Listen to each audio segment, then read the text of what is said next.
Are there any constituency statements by honourable members? And give the call to the member for Fowler. Speaker, earlier this month I was invited to attend Headspace Liverpool in my electorate of Fowler to celebrate the National Day of Support for Mental Health and Wellbeing of Young Australians. It was great to speak to many young people in the room who shared their real experience of the impact of the unprecedented COVID lockdown measures on their mental health. Over the past 12 months, the Centre has provided support to almost 5,000 young people, compared to 2,644 in other Headspace centres across the country. And in terms of the psychological distress that was measured, our young people is 2 points higher than the nation. But with the support of the Centre, many of the young people in that room, predominantly from culturally and linguistically diverse backgrounds, were able to manage their lives in a meaningful way. The COVID pandemic is considered one of the most isolating periods in modern history. Regardless of your stance on vaccines or the physical impacts of coronavirus, we all have experienced the effects of the pandemic on our mental health in some way. As someone who lived through the lockdown, it's hard to describe the level of stress and anxiety that I experienced which my community also went through. In my Fowler electorate, there's only one Headspace centre, which is based in Liverpool, but the centre acknowledges that this is a challenge, serving our large, diverse electorate from Liverpool right across to Fairfield City. There are about 150 Headspace centres around Australia, and between 2022-2021 alone, Headspace has supported more than 700,000 young Australians and providing 4.4 million services since its establishment in 2006. In the recent budget announcement, the government has allocated $7.6 million for New South Wales under the National Mental Health and Suicide Prevention Plan, while providing Victoria with $36.9 million and other states and territories with the single-digit figures. This allocation is not fair. For a government that claims they will make this a fair parliament and to govern fairly for all Australians, providing a bulk of mental health funding for just one state is anything but fair. Mental health is a real and huge challenge for all Australians. I call on the government to have a fair approach when it comes to issues like mental health and funding allocations. According to the Liverpool Headspace, to assist young people manage their mental health, programs such as the Individual Placement and Support Programs, or IPS, should be made available, as it's paramount to good mental health outcomes. They are desperate to have the program at the centre to assist the young people. I call on the government to provide this resource to Liverpool Headspace. I would like to acknowledge the many other organisations in my electorate of Fowler that play a vital role in supporting the vulnerable in our multicultural community, especially our youth. Thank you, Deputy Speaker. And I thank the member for Fowler for their contribution, and I give the call to the member for Eden-Monaro. Thank you, Deputy Speaker. And while we were all busy with budget this week, many communities across New South Wales, Tasmania and Victoria were dealing with the impacts of flooding. In all of these communities, local government is the first port of call and the closest form of government to our community. As a former mayor who experienced 9 declared natural disasters in 4 years, I am very aware of the important role that local government plays in supporting their communities through these natural disasters. For my council, it was a huge financial cost. The cost to repair roads, to rebuild infrastructure, the manpower alone can cost a local government millions of dollars. Enabling local government to plan for natural disasters will save the community money and will save the government money. This week in Cooma, in my electorate, they experienced flash flooding. The New South Wales SES Cooma Monaro unit, Queanbeyan and Snowy River, and many volunteers assisted the Cooma community with the flash flooding, and I want to thank them for their hard work. This government is working with state and territory governments to support those impacted local governments and their communities, providing practical on-ground support. More than 100 local governments are currently impacted and declared natural disaster areas, and I've been calling mayors around those 3 states asking how they are. But what they are asking for is to be better prepared and become more resilient to these natural disasters. Councils in the Northern Rivers who are working overtime to tackle what is estimated to be more than $700 million in damage to road infrastructure. The Richmond Valley Council, who recently prepared a response to the 2022 February-March floods, estimate that their cost will be $150 million to rebuild roads. Council engineers in the Blue Mountains estimate repairs from landslips and road damage will exceed $400 million. In the hardest hit areas, 90% of Lismore City Council roads have been damaged, with a repair bill estimated at $350 million. Byron Shire estimates its repair bill to $180 million, the Tweed Shire over $100 million. We've begun the job of delivering the Disaster Ready Fund to help communities prepare for natural disasters. By preparing for these disasters, we can protect lives and livelihoods and lower the damage bill caused from floods, fires and cyclones. The Albanese government will invest $1 billion over 5 years in disaster resilience and mitigation works across Australia through the Disaster Ready Fund. We need to build flood levees, fire breaks, invest in community resilience programs and more. And this is exactly what the fund is designed to do, to strengthen Australia's disaster management response, including with the establishment of the National Emergency Management Agency and the establishment of a special envoy for disaster recovery. We can help our communities prepare, we can work with local governments, and we can make sure we don't leave anyone behind. And I give the call to the member for Casey. Deputy Speaker, I spent last Sunday on the bowling green at the Chernside Park Country Club with a group of inspiring individuals of Bowls Great for Brains. Bowls Great for Brains is a not-for-profit organisation that brings together veterans, current defence personnel and frontline emergency service workers to reconnect, improve their mental health and develop bowling skills. The organisation exists to minimise the risk of self-harm and suicide through empowerment, engagement and the strengthening of relationships through the participation in bowls. It was an absolute privilege to meet co-founder for Great for Brains, Daryl Coventry, to hear his personal story and learn how Bowls Great for Brains began. The organisation is a result of Daryl's own battle with mental health trauma. Daryl is an ex-police officer who has overcome some major challenges in both his professional and personal life. The work Daryl is now doing as a volunteer to improve the lives of others is truly inspiring. Bowls Great for Brains all began when Daryl walked into a bowling club one day and quickly found the positive impact sporting clubs can have on mental health. I've spoken in this chamber previously about the safe place I found through sport, and it was amazing to hear that so many others are finding that same sense of belonging through Bowls Great for Brains. Those involved with Bowls Great for Brains describe the group as their therapy, and for others, it has literally been a lifesaver. For those who experience PTSD, Bowls stimulates brain functions and helps bring the mind to the present moment. It was an honour to be asked to say a few words at the event, to thank all the volunteers who have brought this initiative together, and to thank all those emergency service workers and servicemen and women in the room. After the formalities, I then got to see the bowlers in action. There was banter and smiles all round as Daryl, Troy, Paul and Happy and the crew battled it out on the green. Bowls Great for Brains has several venues across the country and has just launched in Victoria. They will now be playing at the Chernside Park Country Club once a month, with each session supervised by a qualified lawn bowls coach and volunteers with experience in supporting mental health. I am delighted that the organisation is coming to Casey. I look forward to joining them on the green. Sport provides opportunities for friendship and fitness while boosting mental health. And I'll give the call to the member for Fraser. Thank you, Deputy Speaker. I rise to speak on the sad passing of Peter Heffenden. The first time that I met Peter Heffenden, it was clear to me that he was an inspiring and impactful person.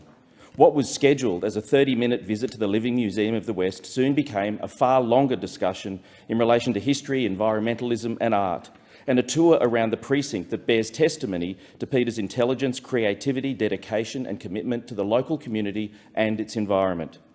Peter was a true polymath with achievements in photography, journalism, history and museumology. The Living Museum is just one of his many achievements, although it alone would be a worthy lifetime accomplishment for most of us.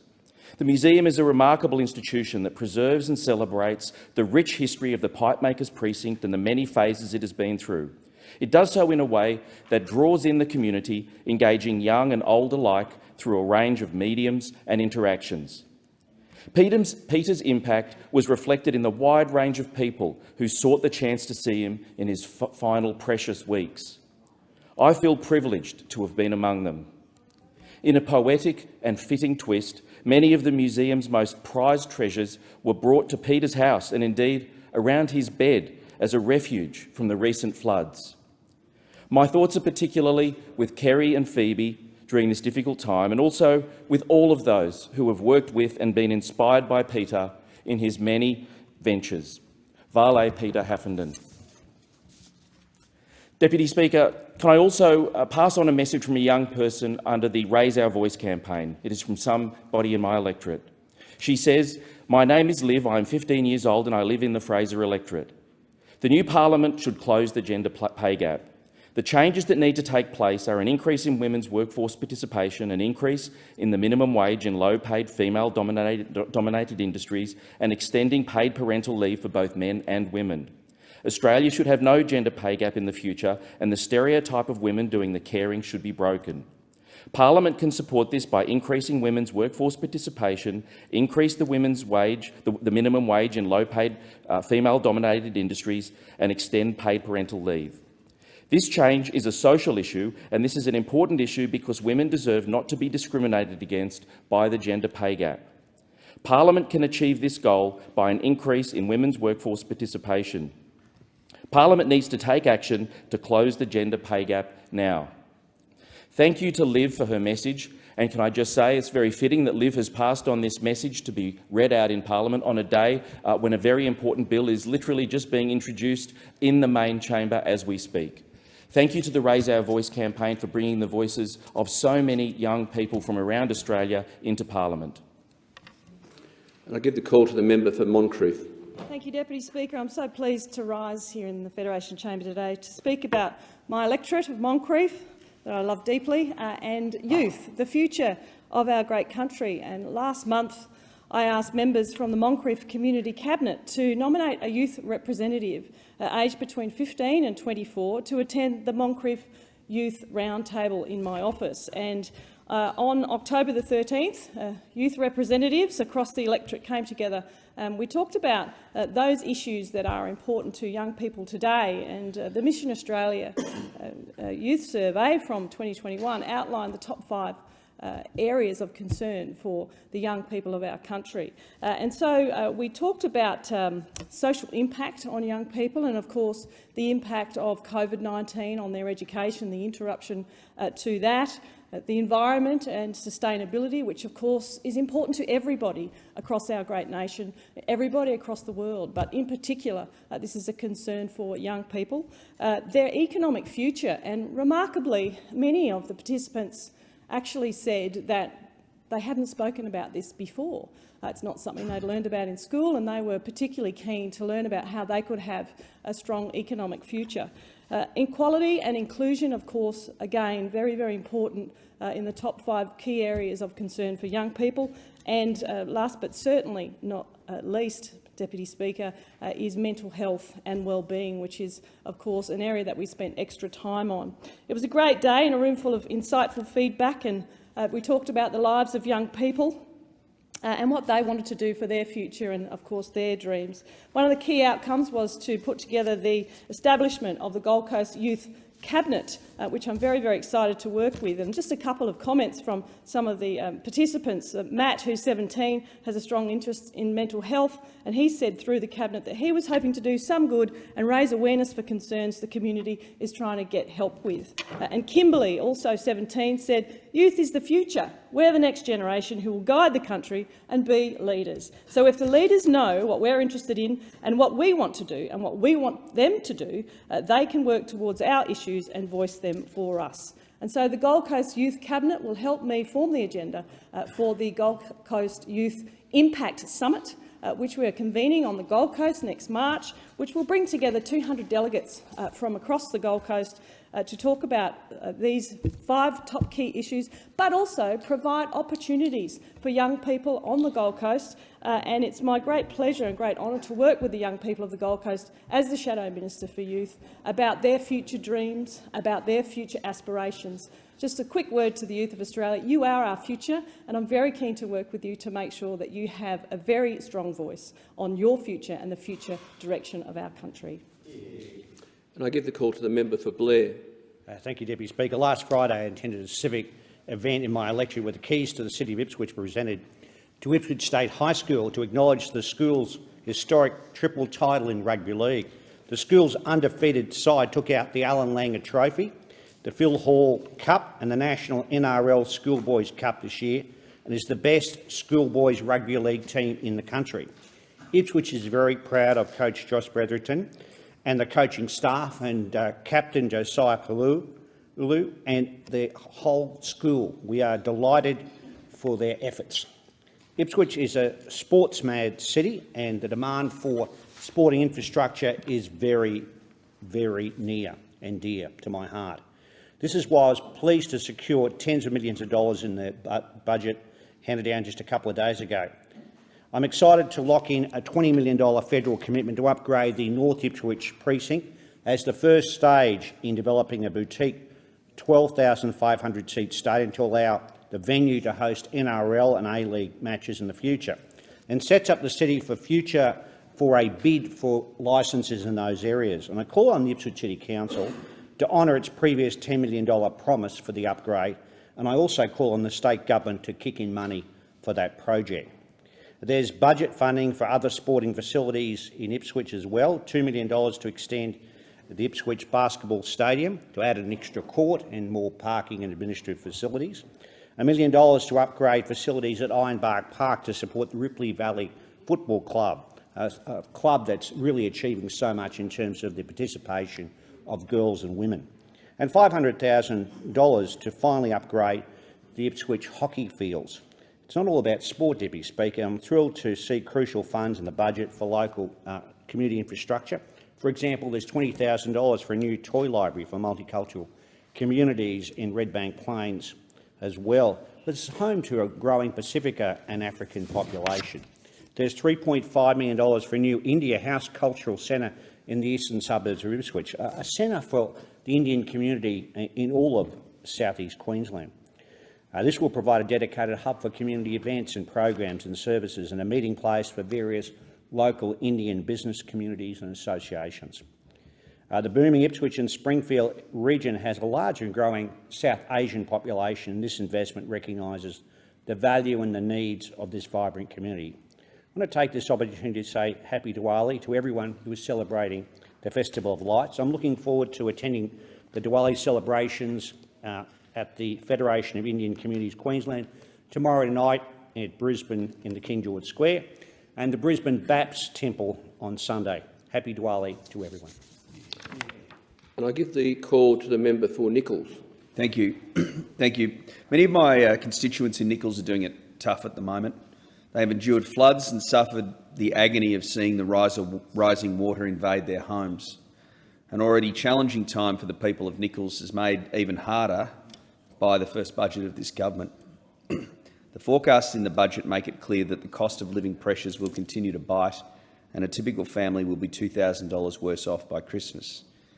Prime Minister Anthony Albanese promised that if he won government, there would be no one held back, no one left behind. But in Labor's first budget, 30% of Australians who live in regional and rural areas, including Nichols, have been held back and left behind in three key areas: cost of living, childcare and infrastructure. Groceries are 8% higher, not just because of natural disasters, but also due to the Labor-made disaster of scrapping the ag visa. Our ability to grow our own food and provide high-quality, reasonably priced and locally sourced food is under pressure, and it will get worse with Labor's plans to rip more irrigation water out of the Murray-Darling Basin through damaging water buybacks. It will get worse because we can't get enough workers into agriculture. The impact of these anti-agriculture policies means more expensive food and more foreign food. Families will feel that at the checkout. Retail electricity prices are predicted to go up by 50%, while the $275 promised by the Labor to reduce electricity bills is now long gone. Businesses in my electorate are staring at gas costing more than triple the current price when their contracts are renewed, which could make some manufacturing and food processing unviable. Interest rates have already gone up and are predicted to go up further under Labor, and more homeowners are facing mortgage stress. One of the big spending measures in Labor's budget is childcare. Now, I have no argument with cheaper childcare, but you can only get cheaper childcare or childcare at all if you can find a place. And too many areas in my electorate and across rural and regional Australia are childcare deserts. I was hoping this would be a wellbeing budget, a budget that supported vital projects in my electorate that deal with critical issues of workforce shortages in allied health and in entrenched disadvantage. As a result of this budget, we need to find another funding pathway for the Seymour Wellbeing Hub, an important project that will tackle entrenched disadvantage by improving access to health and mental health support. I'm calling on Labor also to back the Rural Clinical Health School, a partnership between La Trobe University and Goulburn Valley Health, to train the nurses and allied health workers we desperately need. A lot of the projects that these things were going to be funded through are now axed, and everyone will feel the pain of this budget, but it will hurt most in regional and rural Australia. Has expired, and I give the call to the member for Gorton. Thank you very much, Deputy Speaker. I rise to congratulate the talented and hard-working recipients of this year's Gorton Young Leaders Awards. Since 2009, I've been acknowledging selected Year 12 students from the electorate of Gorton who have demonstrated a commitment to active public leadership within their schools and their communities through these annual awards. These awards, I think, are an important way to recognise and encourage local young people beyond academic performance and to reward their efforts in giving to their community. I'm consistently impressed with the remarkable achievements of the prize winners and the fantastic local talent who call Melbourne's West their home. This year we have 14 Gorton Young Leader Award winners across 7 local schools in the electorate of Gorton. From the Australian International Academy in Caroline Springs, we have Pari Torfi and Omar Eldib. From Lakeview Senior College, we have Nina Sinko and Jacob Kavanagh. From Taylors Lake Secondary College, we have Hannah Wader and Ben Parsons. From Over Newton Anglican Community College, we have Jade Hansper and Liam Armstrong. From Keilor Downs College, we have Charlie Karajar and Travita Loga. And from the Catholic Regional College in Sydenham, we have Erica Ballard and Jude Self. And from Southern Cross Grammar, we have Emily Harrison and Zach Gorman. All of these students have made significant contributions to their school and local community. Many are school captains or vice captains and represent their school or community officially. Some have done specific work, running sports and other events, working with disadvantaged communities, helping the elderly and fundraising for various causes.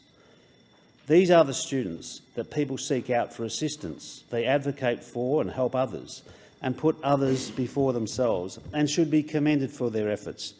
I will be watching these young people closely as they become leaders of the future. I give the call to the member for Flynn. Mr Deputy Speaker, on September 29 it was reported that the Australian War Memorial Council has recommended an expansion recognition of Australia's frontier wars, the violent conflicts that occurred between British soldiers, colonists and First Nations people defending their lands. This will be part of the Australian War Memorial's $550 million expansion. Council Director Brendan Nelson said, and I quote, "The Council has made a decision that we will have a much broader, a much deeper depiction and presentation of the violence committed against Indigenous people, initially by British, then by pastoralists, then by police and then by Aboriginal militia. We will have more to say about that in due course." Mr Nelson went on to say the Memorials Council decided to have a much broader, deeper depiction of the violence caused against Aboriginal people, which he said was the duty of all cultural institutions. Mr Deputy Speaker, as the federal member for Flynn, let me be absolutely clear, I am vehemently against this. I have been contacted by veterans who have told me they find this proposal offensive, as well as numerous RSLs across the Flynn electorate with objections to the proposed inclusion. They have requested that this objection be raised at the highest level within the ranks of the national level, as they see this as a potential wedge to divide our nation. They have also said the proposed further depictions in relation to the frontier wars should be in proportion to existing representation and not diminish or outweigh the major conflicts that are depicted in the Australian War Memorial. The Australian War Memorial was created to honour the sacrifice of Australian servicemen and women who fought for their country or joined in peacekeeping operations, including Aboriginal and Torres Strait Islander people who have served in the ADF who are also Australians.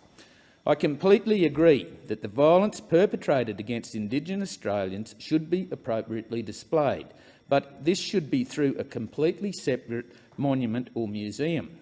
I echo the comments of Shadow Minister for Veterans Affairs Barnaby Joyce that the new Nagara facility to be built in the parliamentary triangle between Old Parliament House and the War Memorial is a better philosophical representation of the issues pertinent to internal conflict.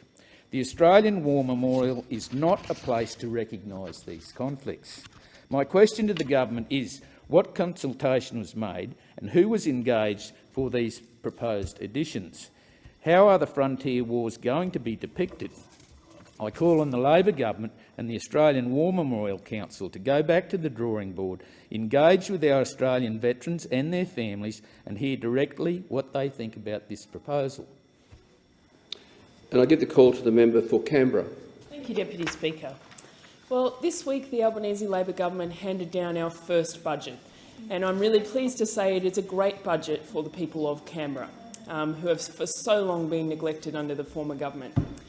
This is a budget that invests in the things that Australians need to build a better future. It is a good budget for families, it is a good budget for our nation. And for the people of Canberra, there is much in the budget investing in infrastructure projects and also other things that will benefit Canberra.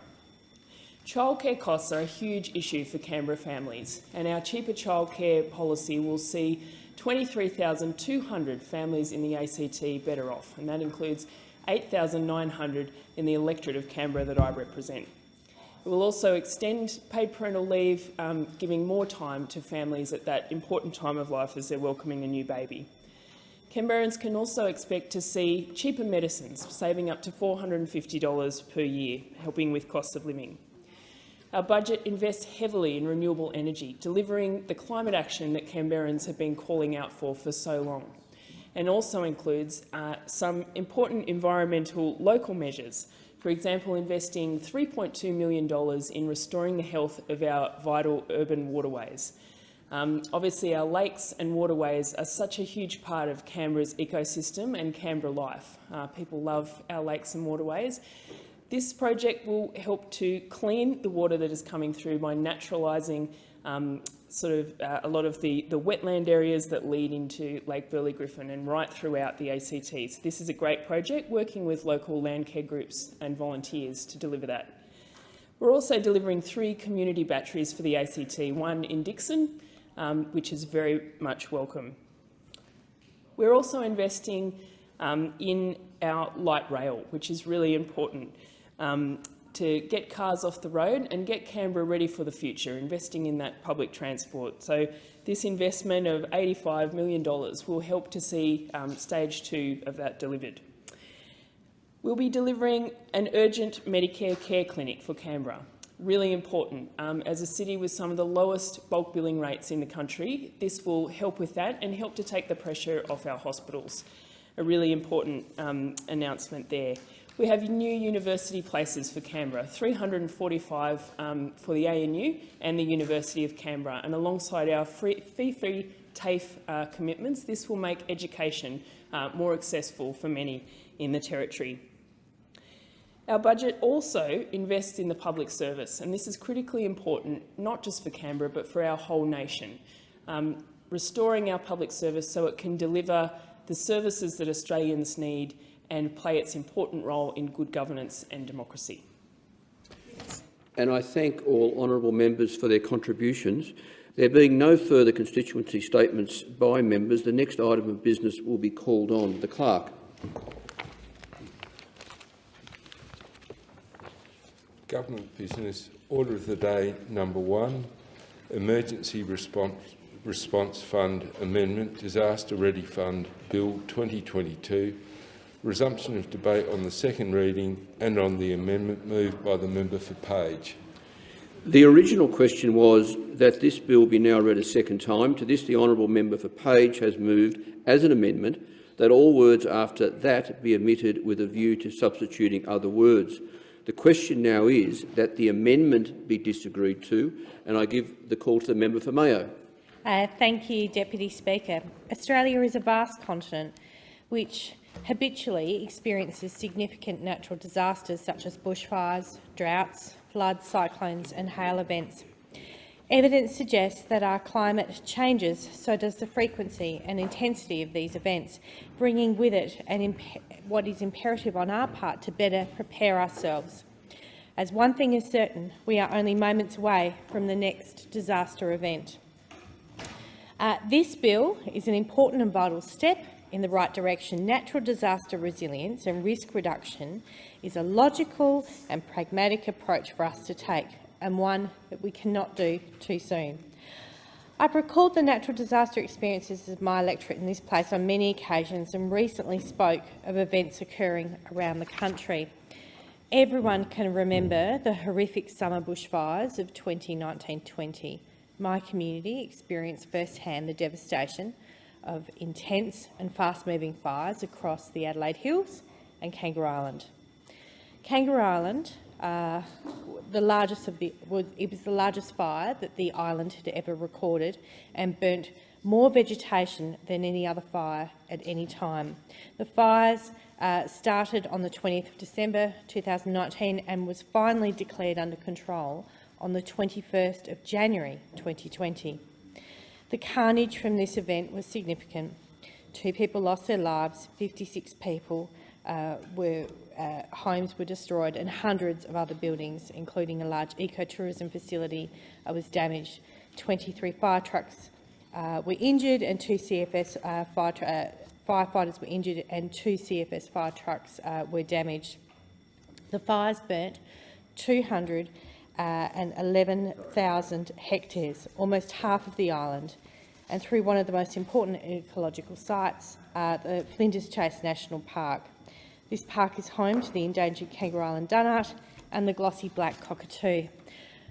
The fires killed an estimated 25,000 koalas on Kangaroo Island and destroyed the habitat of numerous other animals. In the Adelaide Hills, also on the 20th of December, we experienced a major fire that started at Cuddly Creek. The fire spread rapidly throughout the townships of Mount Pleasant, Springton, Palmer, Mount Torrens, Harrogate, Inglewood, Gumaracka, Lobethorn, Woodside. The fire went on to burn 23,000 hectares and resulted in the death of an elderly man and the destruction of 84 homes and more than 400 outbuildings and 292 vehicles. And I've got to say, Deputy Speaker, as a rural community, losing your outbuildings is nearly as bad as losing your home, because your outbuildings are how you collect all of your rainwater, and losing your rainwater tanks, you just can't live there. You know, I think sometimes people in the city don't realise when the electricity goes off in a rural community, so does your water, and if you lose that infrastructure, you lose your ability to live in that home, even if the home is still standing. In the lead up to these fires, South Australia had experienced dangerous fire conditions with strong winds, low humidity and higher temperatures for several days. Nearly the entire state recorded its highest level accumulated forest fire danger index for December. On the 20th of December, the conditions were horrendous. The state had already sweltered through 4 days of extreme heat. 49.9 degrees was felt on the western side of our state, 43.9 degrees in Adelaide. More than 200 bushfires started that day, requiring more than 1,500 firefighters to respond. 31 firefighters and 2 police officers were injured. While we hope these events are never repeated, they will unfortunately and inevitably challenge us again. And I'd just like to say, Mr Deputy Speaker, I heard many of the speeches with respect to this bill yesterday, and I was really disappointed at how many speeches were saying really quite negative things about the previous government and the actions of the previous government. And I have to say, I had, during those fires, the Prime Minister, the former Prime Minister, visit both the Adelaide Hills and Kangaroo Island. Senator Mackenzie, who was a minister at a time, as was the member for Marinaya, he was also a minister at that time. And for the time going forward after the fires, because once the fires are out, it's then a very long time period of recovery. I've got to say, all of those members were only a phone call away to support my community, and so I would just like to mention that while the whole of the nation was on fire, I think it was an extraordinarily difficult job for the government of the day. I'd also like to shout out to Blaze Aid, because Blaze Aid came into my community, people who didn't even live in Mayo, people who didn't even live in South Australia, and they stayed for months and months and months, and they helped us rebuild our fences and rebuild our lives. Now, talking about the future, we know that the best defence is to prepare and reduce risk. In August, I spoke to the Climate Change Bill and referenced the catastrophic flooding occurring in many parts of the East Coast. At that time, around $5.3 billion in claims had been lodged, according to the Insurance Council of Australia.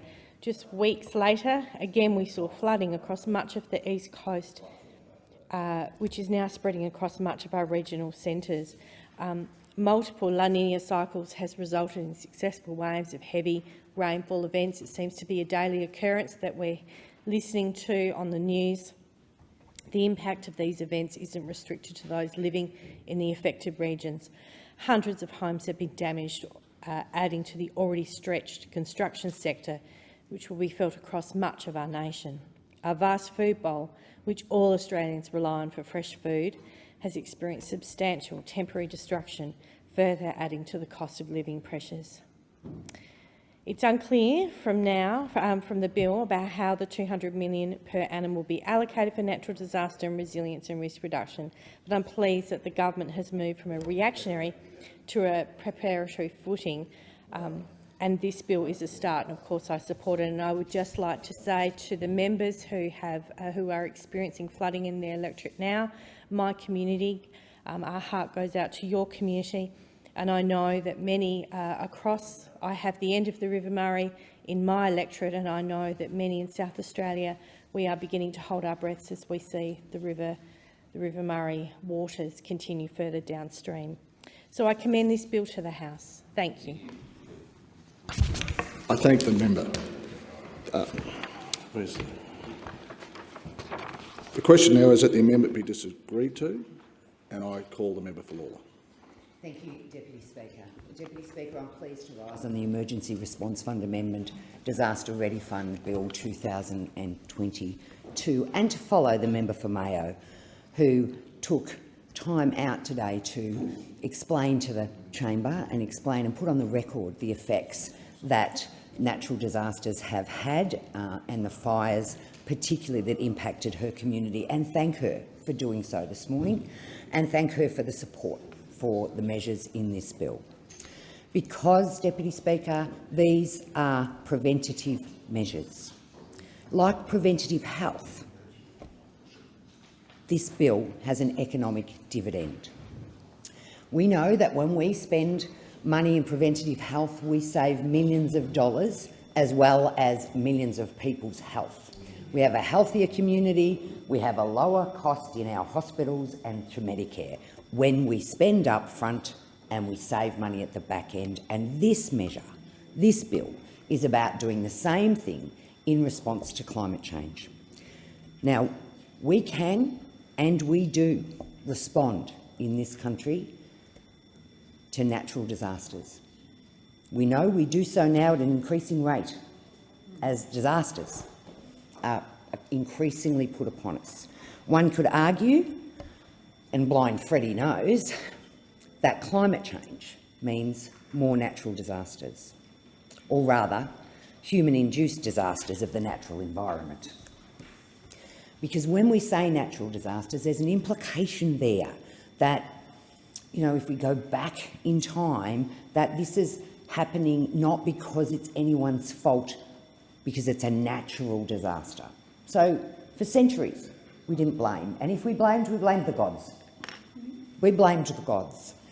But in this current environment, in this modern society, we know that climate change is seeing increasing natural disasters. And this bill is about ensuring that as a country, we have a fund that allows us to do preventative things rather than just respond to these events.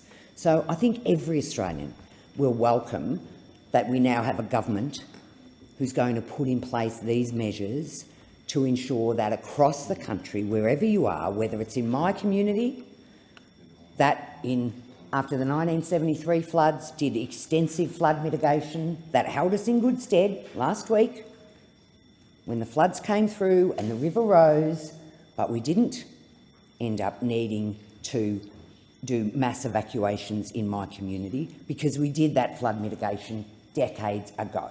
And it was tested in the 83 floods, where we all had a sigh of relief because people didn't have inundations of their homes and their properties. We weren't cut off as a community from other parts of Melbourne, and it was tested again last week, where the river rose higher than I've seen it for some time, higher than 83. But because of those mitigation measures, we were all safe. So this makes sense on so many measures. We know it's coming. The science has told us it's coming. We're now seeing it with our own eyes and feeling it in our own communities, particularly across Australia with the floods that we've seen across this year. And it would be wrong not to mention those communities and the impact that the floods across the last 12 months have had on them. And it would be wrong not to mention the impact that the bushfires have had across the last several years in communities in different parts of the country at different times. And my community has been fortunate that the grass fires that threaten my community, because we're on the edge, surrounded still by the Iramu Plains, and grass fires move very quickly, as we know from history, when on multiple occasions a fire that's begun down the coast at Aireys Inlet or somewhere down the coast can start in a forest, spread to the fire, move very quickly and we can wake to find Gisborne burning. And it's come through the back of my community. So grass fires are a threat that my community knows well. We know how fast they can move on a bad day for bushfires, but across the country we've seen catastrophic events in recent times. So this is about ensuring that we have mitigation processes, that we have readiness for these disasters. It's about ensuring that we're putting funds where they're needed to ensure that we have the people on the ground trained to do mitigation works where they need to be done, whether that be about fire or be about flood or be about cyclone. Deputy Speaker, I'm really proud to be part of a government that recognises climate change as a threat that it is to us in this country. I'm pleased to be in a government that is thoughtful and has acted in 5 months and 6 days to bring this bill into the House, to give confidence to the Australian people that we understand preventative measures, we understand what's needed, and that we won't sit on our hands while they face disaster after disaster without a response or an adequate response in terms of prevention from government. So I'm really pleased to stand here and have this bill before us today. Deputy Speaker, in my community, both fire and floods have been historical threats. As I've outlined, mitigation measures around flooding were proven to be effective this time. But who knows if they'll be effective into the future.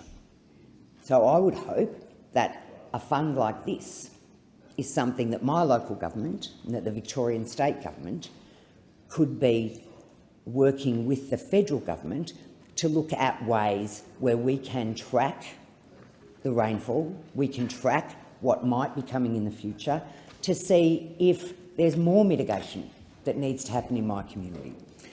It would be remiss of me not to talk about those members of the Melbourne community evacuated across Maribyrnong last week. Absolutely, those families woken at 5 o'clock in the morning with an evacuation order would have been shocked, alarmed.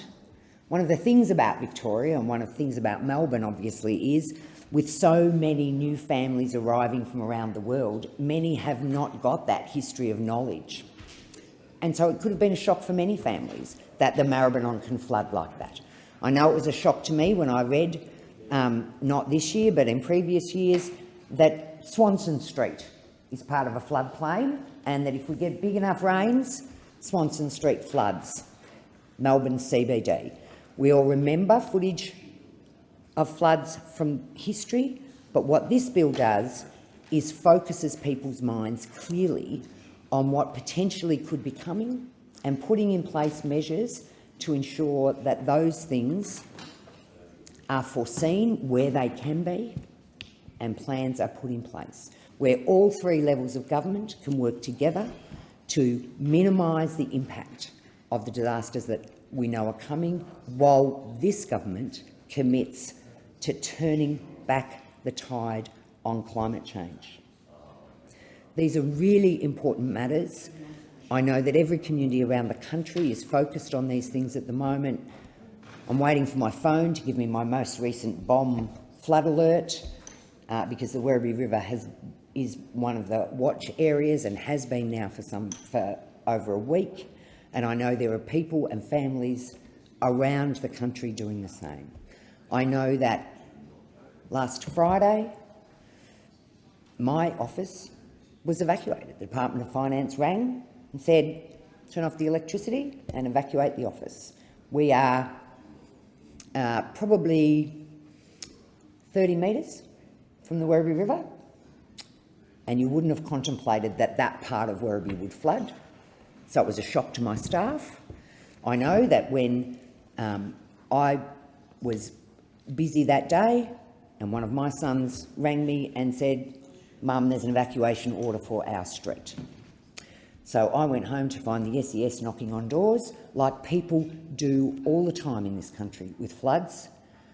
SES, young volunteers knocking on doors, advising me and my family to move things to higher ground, to ensure that the power was turned off, and to tell us that they thought that the river would peak at 6 p.m. that evening, and this was 12 o'clock in the afternoon. So I lived that experience with my neighbours last week, and so this one, the comfort of this one, this piece of legislation is extraordinary. I'll leave my comments there, Deputy Speaker, and thank the members of the Executive, of the Government, for bringing this bill. I commend the bill to the House. I thank the member. The question now is that the amendment be disagreed to, and I call the Minister. Thank you, Deputy Speaker. I would like to thank all members who have contributed to the debate on the Emergency Response Fund Amendment Disaster Ready Fund Bill. The bill will implement the government's election commitment to replace the Emergency Response Fund with a dedicated ongoing natural disaster resilience and risk reduction fund, the Disaster Ready Fund. The Disaster Ready Fund will provide up to $200 million a year to mitigate the devastating impacts of natural disasters by providing funding for disaster resilience and mitigation initiatives. The bill requires that this disbursement amount is reviewed at least every 5 years and provides the flexibility for the responsible ministers to adjust the amount via a disallowable legislative instrument, if appropriate. The responsible ministers will consult with the Future Fund Board of Guardians prior to making any adjustment. The government has agreed to fund the existing $200 million commitment from the Emergency Response Fund for 2022-2023, including the recovery initiatives. From 1 July 2023, the bill will amend the Disaster Ready Fund Act 2019 to remove funding for recovery initiatives and focus support on the government's objective to improve Australia's disaster readiness by increasing funding for natural disaster resilience and risk reduction initiatives. Funding for natural disaster recovery efforts will continue with other dedicated Commonwealth programs. The bill will transfer responsibility for disaster ready fund expenditure to the National Emergency Management Agency, which was established on 1 September 2022. The bill will also streamline arrangements for transfers from the Disaster Ready Fund special account and make administrative improvements to the operation of the fund to make it consistent with other investment funds. Once again, I thank all members for their contribution, in particular that from my friend the member for Lalor just a few moments ago, and I commend the bill to the chamber. I thank the Minister.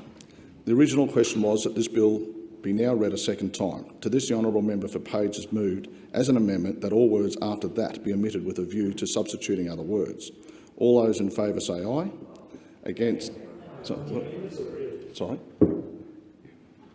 On the amendment, are you calling on the... Yes. Yes. So disagree with the amendment? Yes. So is this a question to disagree? Yes. It doesn't say that on here. That's what I'm... That's what I'm... All those against, say aye. Sorry, say all those against, no. All those for, say aye. Disagreeing, yep. Okay. I think the ayes have it. Division required. As the question is unresolved in accordance with Standing Order 188, the question will be included in the Federation Chamber's report to the House on the bill. Okay. Now, next. Is there this one? I call the clerk. Government business. Order of the day number 2. Anti-Discrimination and Human Rights Legislation Amendment. Respect at Work Bill 2022. Resumption of debate on the second reading. The question is that this bill be now read a second time. And I call, who we got? The member for Lalor again. Thank you, Deputy Speaker. It is a pleasure to be in the Federation Chamber today, doing what this chamber was developed to do by former Prime Minister Paul Keating, and that is to get on with government business, to create a second chamber where more House of Representative members had more time to be heard in this place and to represent their communities. And it is my absolute pleasure to rise today to support the Anti-Discrimination and Human Rights Legislation Amendment Respect at Work Bill 2022, and to thank the Attorney-General, the Honourable Mark Dreyfus KC, for the work in preparing this bill for this government in such a short time that has us here. 5 months and 6 days into government, doing what we said we would do, what we took to the Australian people. This bill is central to what we took to the Australian people, because it delivers, in combination today with the bill that was introduced in the House this morning by the Honourable Tony Burke. That bill, the Secure Jobs and Better Pay Bill, is the last piece in the puzzle that delivers on all of the recommendations in the Respect at Work report. This is an extraordinary day in this place. The Respect at Work report obviously is something that was talked a lot about in the lead up to the election and during the election campaign, and proved a stark difference between the then government and our government in terms of its attitude to the recommendations of that review. And this bill that I'm speaking on today puts in most of the pieces, with the other bill introduced to the House, to fully implement every recommendation from the Respect at Work. This bill, it's a significant step of preventing sexual harassment in Australian workplaces. And I stand here today, and shortly I will join colleagues to launch the my words have gone for me from the moment, but I will join other colleagues, particularly my female colleagues, as we look at the Women's Budget Report. So today's a good day for Australians, but it's a particularly good day for women who have fought long and hard over decades to get gender equity and to get to a place where sexual harassment stops in Australian workplaces. And this bill, with its many aspects, takes us to that place today. This bill introduces a positive duty, and this is critical. This is critical to creating safe workplaces and workplaces free from sexual harassment.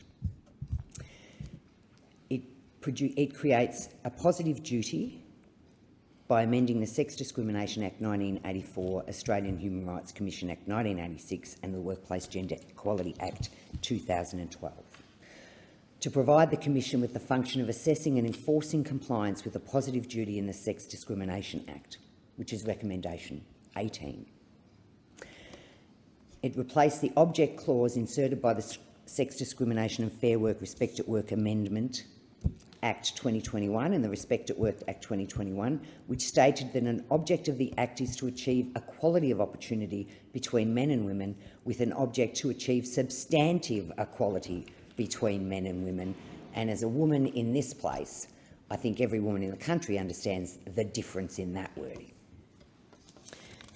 Deputy Speaker, it is a bill that creates a significant milestone, introduces a suite of reforms that are critical for ensuring safer, respectful and more equitable workplaces for all Australians.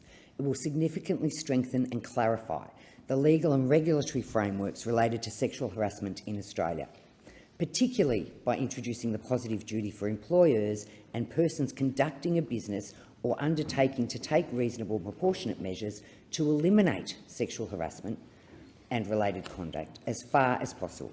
It will expand the role of the Australian Human Rights Commission in preventing sexual harassment and other forms of sexual discrimination.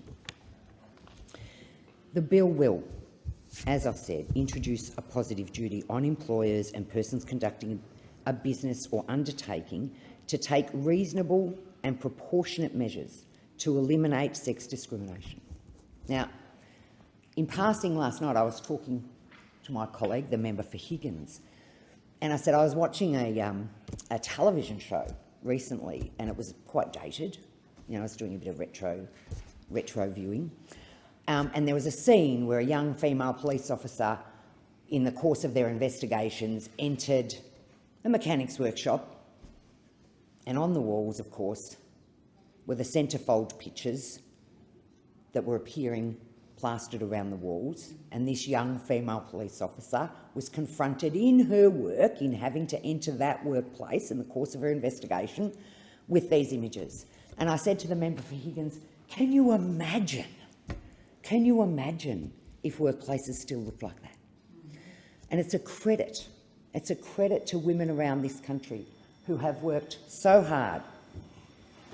A division has been called for the House. The proceedings are suspended to enable honourable members to attend the division. The proceedings will resume when the Chair of the Federation Chamber is resumed at the conclusion of the division or subsequent divisions.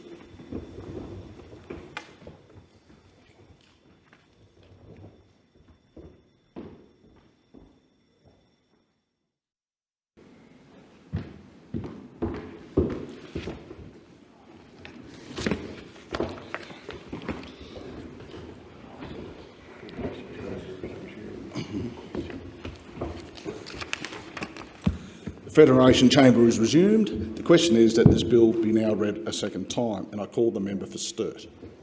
Thank you, Deputy Speaker, and I do rise to speak in support of this very important bill, and also the amendment that the Shadow Attorney-General, the member for Berowra, has canvassed in his second reading speech. Can I start by thanking the Sex Discrimination Commissioner, Kate Jenkins, for all of her excellent work towards this totemic report, the Respect at Work report, which of course was handed to government a couple of years ago, of which many recommendations in that report have already been enacted. And as has been indicated by the Minister, this will see the last remaining recommendations from that report that require legislative implementation to occur. And I absolutely support seeing the full implementation of the recommendations from that report, and I completely respect the fact that the Commissioner undertook that report and made those recommendations on the basis that, of course, they all are as equally worthy as any individual one, and that having that report fully implemented will, of course, achieve what she seeks to, and we all hope will indeed be the case once we've finalised the implementation of this, which is a dramatic improvement in the way in which women are treated in workplaces in this country.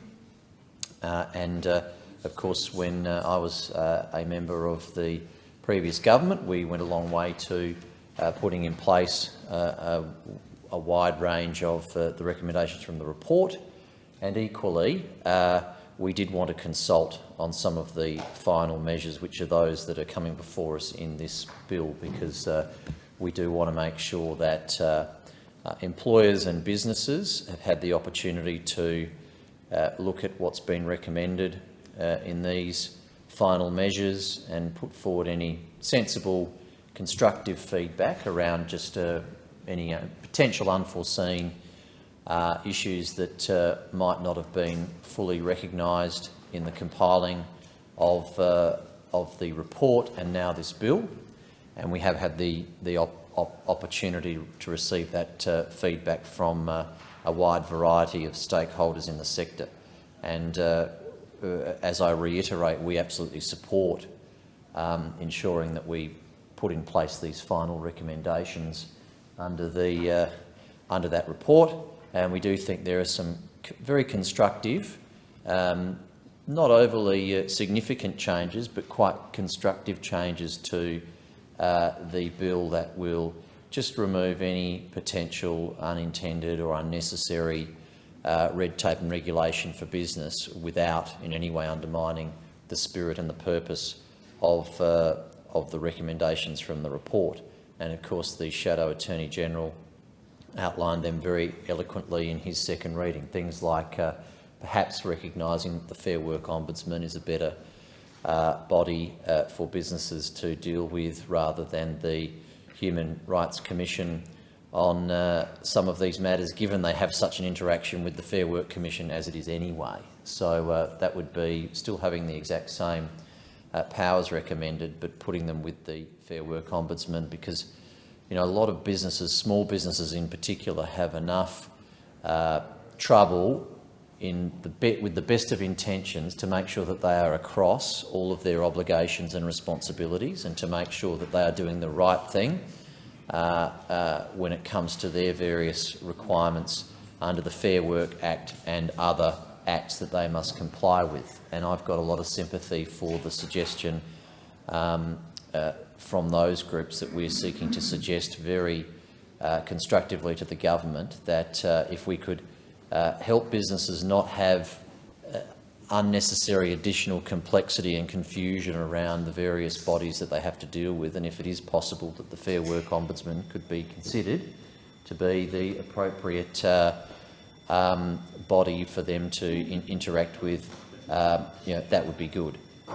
There's obviously other issues that we address in our amendments around perhaps just giving a bit more certainty to businesses to understand what their obligations are and what the thresholds and the tests would be for them when it comes to how they need to, what standard they need to meet. And some of these areas have no case law, as we know, and maybe it is the case that we'll have to revisit some of these things if our amendments are not considered in the future, if the case law goes in a certain direction that we didn't necessarily intend. And we absolutely are doing this to make sure that we are providing a very robustly safe environment and protected environment in the workplace for women from some of the horrendous experiences that have come out through not only the second readings in this chamber, but also the submissions to consultation on the bill, and of course the primary submissions through the work of Kate Jenkins. And we want to see an outcome that makes sure that in the future women in this country never have to go through some of those awful experiences that were articulated in the process of the report. Not just women, I might add, obviously, and but we all understand that the extreme burden and quantity of examples put forward were from women who have suffered mistreatment and harassment in the workplace. And I'm very proud to be here speaking in favour of a bill which overwhelmingly is going to address that. And I think that that will be a great outcome for the workplaces of this country and a great outcome for the standards that we set in our society and the culture of this nation. So I thank the constructiveness of all in the debate. I'm very pleased to support it. I hope the government would be prepared to consider the reasoning, which is coming from a place of absolutely ensuring we still achieve the objective of the implementation of these final recommendations, but taking into account what we believe are some very constructive and sensible suggestions from people that will have to deal with this legislation and have put forward examples where slight changes would achieve the same outcome but not put a significant burden on them from a compliance point of view. So hopefully that is considered in good faith. Nonetheless, I absolutely support the bill. I will be very pleased to see this pass through the Parliament, to see the final elements of implementing the Respect at Work recommendation from Commissioner Jenkins. And I think it'll be a great outcome for the workplaces and for the culture of the society in this nation. I commend the bill to the House. I thank the member. The question is that this bill now be read a second time, and I call the member for Moreton. Thank you, Deputy Speaker. Let me start off by being very, very clear. There is simply no place for sexual harassment of any kind in any workplace. It doesn't matter if you work for the Prime Minister or the opposition leader, an ASX 100 listed company or a fledgling startup, a school or a university, a hospital or the morgue, a coffee shop or a pub, a factory or a farm, a local fish and chip shop or an international burger restaurant. There is no place for sexual harassment of any kind in any workplace. You should not have to face any form of sexual harassment while you are at work. That is why the Albanese government will deliver and fully implement every recommendation of the Respect at Work report, something the Morrison government shockingly refused to do. This is what this bill before the 47th Parliament will deliver. I should point out that recommendation 28 is being progressed by the Minister for Employment and Workplace Relations, and we dealt with that earlier today, in fact. Over the past 5 years, 1 in 3 people have experienced sexual harassment at work. And, in not quite breaking news, women experience much higher rates of harassment than men. First Nations people, people with a disability and members of the LGBTQ+ community are also, on average, more likely to experience workplace sexual harassment. Everyone has the right to a safe and respectful workplace. Everyone. The fact that workplaces have not been safe or respectful for so many Australians is completely unacceptable this century. I will say it again, 1 in 3 people over the last 5 years have experienced sexual harassment at work. That is such a truly shocking figure, Deputy Speaker. Because sexual harassment is by no means inevitable, and the passage of this bill will move Australia forward in our efforts to prevent workplace sexual harassment from happening in the first place. This bill, like our first Labor budget, is also part of our important work to progress gender equality, recognising that achieving women's economic equality includes making sure women are safe at work. A national survey conducted in 2018 noted the 2 most commonly reported types of behaviour were sexually suggestive comments or jokes and intrusive questions about private lives or inappropriate commentary on a person's physical appearance. Other common actions faced, mainly by women, included repeated invitations to go on dates, sexually explicit pictures, posters or gifts, inappropriate leering, sexual gestures, indecent exposure, inappropriate physical contact and sexual harassment involving technology.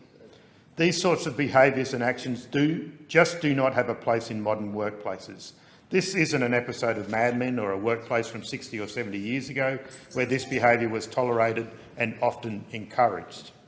Remember that each victim's experience of workplace sexual harassment is unique and influenced by a range of factors, and we must be aware and understanding of these, and this is worth remembering at your own workplace. This bill is a significant milestone in delivering yet another commitment from the Albanese government that we made at the last election. We said to the Australian people that there'd be a suite of reforms, and they are now contained in this bill. They're critical for ensuring safer, respectful and more equitable workplaces for all Australians. This bill will significantly strengthen and clarify the legal and regulatory frameworks relating to sexual harassment in Australia. One of the key frameworks in this bill is the introduction of a positive duty for employers and persons conducting a business or undertaking to take reasonable and proportionate measures to eliminate sexual harassment and related conduct as far as possible, so that the responsibility resides with those in power. The assessment and enforcing compliance of this new framework will be provided by the Australian Human Rights Commission within the Sex Discrimination Act. This was recommendation 19 of the Respect at Work report, and it also outlined that the Australian Human Rights Commission should be given powers to require the giving of information, the production of documents and the examination of witnesses, with penalties applying for non-compliance when conducting such inquiries. Recommendation 18 also outlines the measures to what is reasonable and proportionate and some of the factors that included when considering by the Commission. So things such as the size of the person's business and operations, the nature and circumstances of the person's business or operations, the person's resources, the person's business and operational priorities, the practicability and the cost of the measures, and all other relevant facts and circumstances.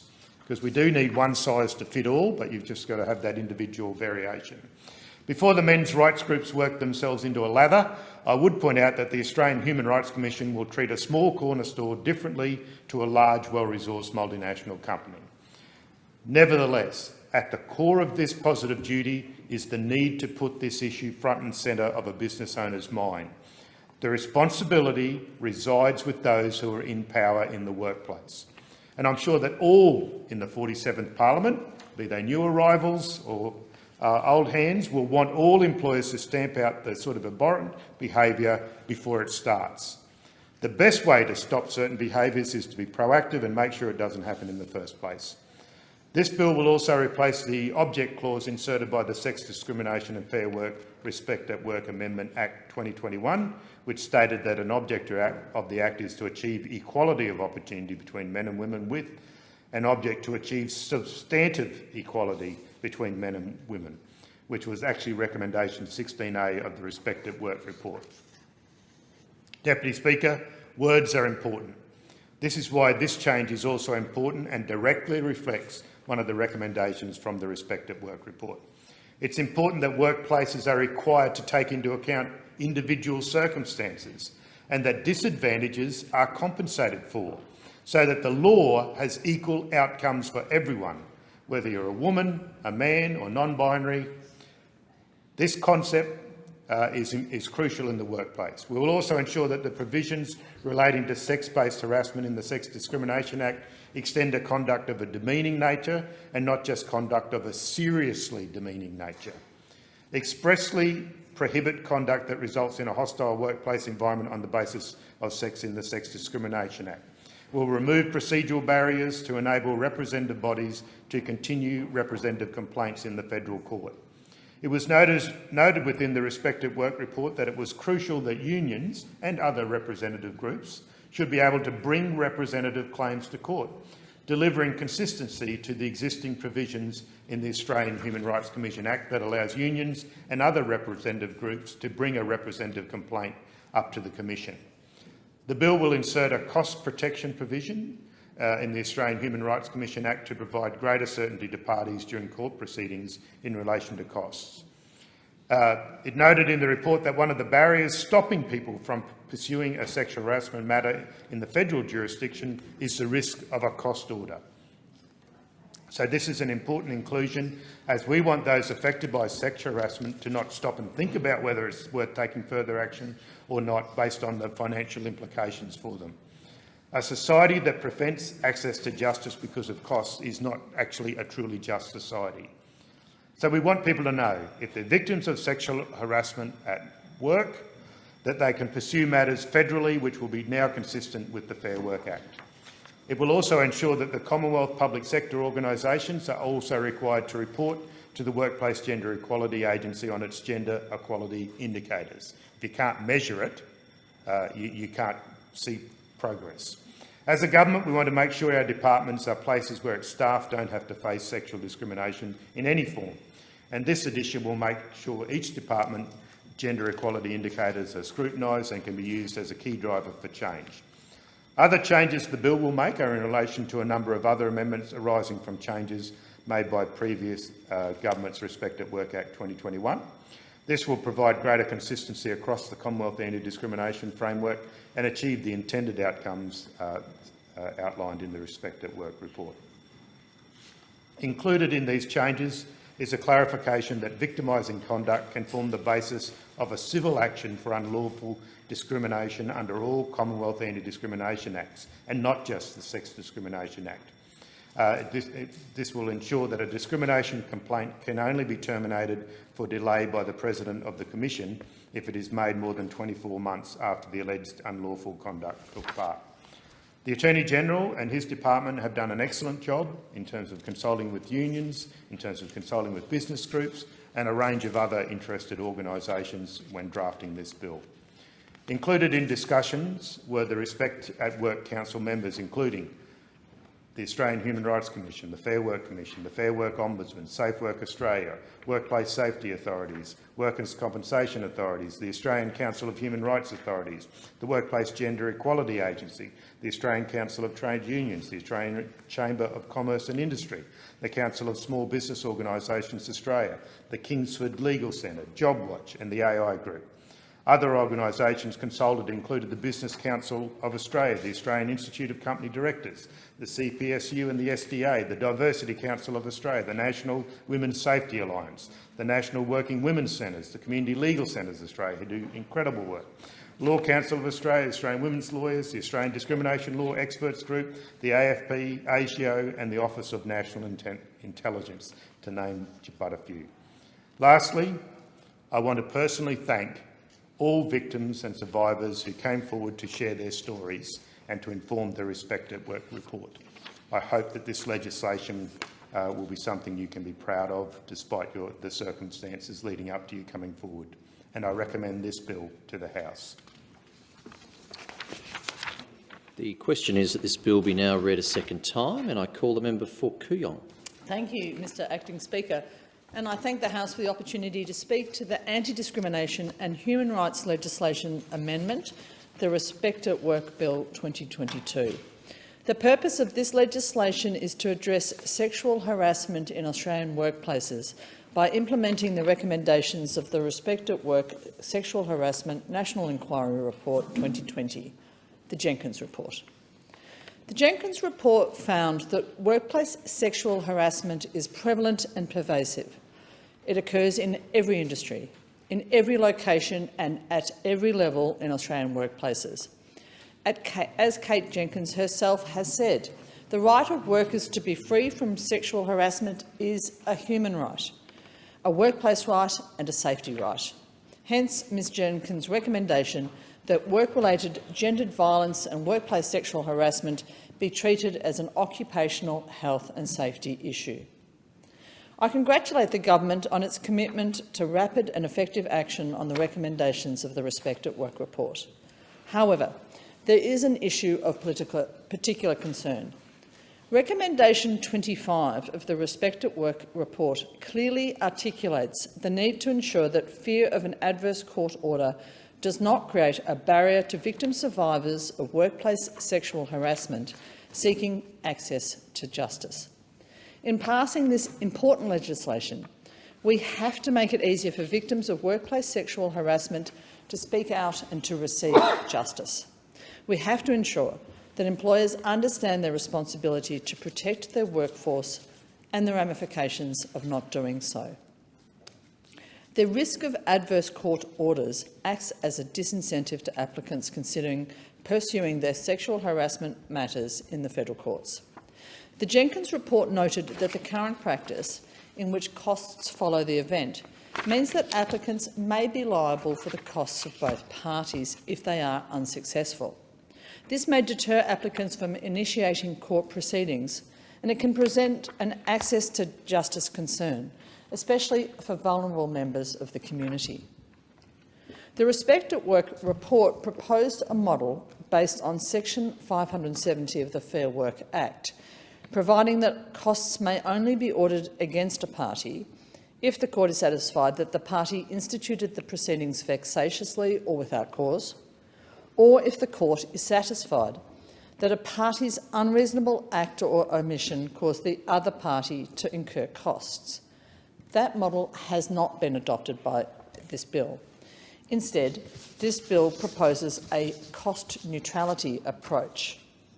The proposed cost neutrality provision in this bill provides that, as a default position, each party bears their own costs in an unlawful discrimination proceeding. The courts do retain discretion to depart from this default position and to make cost orders where they consider it just. In considering whether to depart from the default position, the courts have to have regard to a number of factors, including the financial circumstances of the parties to the proceedings and whether any party to the proceedings has been wholly unsuccessful. We do need cost reforms to give both applicants and respondents greater certainty in terms of the costs that they could face, while not impacting their access to legal representation. People need to know what they're committing to before making important legal decisions. However, the model proposed by the government in this bill, this cost neutrality approach, will, however, likely have an opposite effect to that intended. Under this model, employers found to have breached the Sex Discrimination Act will not have to pay the legal costs of the victim survivor. Even if a victim survivor is successful in a claim, they will have to pay their own costs. If the victim survivor is awarded compensation, we know that damages for sexual harassment cases are traditionally quite low. This compensation may be insufficient to cover their legal costs. So, a victim survivor shown to have been wrongfully treated in the workplace could end up out of pocket for seeking recognition of that fact. They could end up in a worse financial position than they were in before they brought the claim, especially if the defendant drags out proceedings, increasing costs beyond the means of the applicant. Defendants who want to punish and wear down a woman complainant can do so. They can drag the proceedings out, in the knowledge that the woman's legal expenses will increase, that she will have to meet them herself, and that those costs will end up chewing up all of her compensation, or most of her compensation. This not only means an unfair reduction in the compensation outcome, but it will also increase the trauma of those proceedings for the applicant. We know this may well occur. After all, corporations can claim tax deductions for their legal costs, while victim survivors cannot. It's inappropriate. This is wrong, and it needs to be changed. The proposed cost neutrality approach could well limit the ability of applicants to secure legal representation. Because it removes the certainties for solicitors and barriers that they will recoup their fees, even if the matter is successful, it will render it more difficult for victim survivors to secure representation. If they engage no win, no fee or other private legal services, even if they're successful in their claim, they could still be required to bear their own legal costs under the cost neutrality approach. Legal assistance services rarely take sexual harassment cases to hearings due to resource constraints. Applicants will often have to secure private solicitors or face pressure to settle the matter prior to hearings for amounts lower than they would otherwise be entitled to. This dynamic creates a significant disparity in justice between those who have access to the means to pay private representation and those who do not. It creates a divide between the better off and those who are less well off, hardly what we want to achieve from this important legislation. We need to remove, not add to, the financial barriers for victim survivors from marginalised communities, migrant women, First Nations women and women from the LGBTQI community seeking justice for acts of workplace harassment and discrimination. Less financially secure applicants may well end up dependent on pro bono lawyers and barristers because they'll have to otherwise cover their own costs. While under the proposed legislation the Federal Court has the discretion to make cost orders, we know that without the certainty that this will occur, applicants may well be unable to secure representation. The cost neutrality approach will not adequately reduce the financial uncertainty faced by applicants seeking to bring sexual harassment matters to court. The mechanism proposed in this bill provides, in effect, equal protection to perpetrators and to victim survivors in circumstances where there is a vast asymmetry of power and of economic advantage. The cost neutrality approach may well act as a barrier to accessing justice for victim survivors of harassment and discrimination. Taking a cost neutrality approach to a relationship. A division has been called for in the House. The proceedings are suspended to enable honourable members to attend the division. The proceedings will resume when the Chair of the Federation Chamber is resumed at the conclusion of the division or subsequent divisions.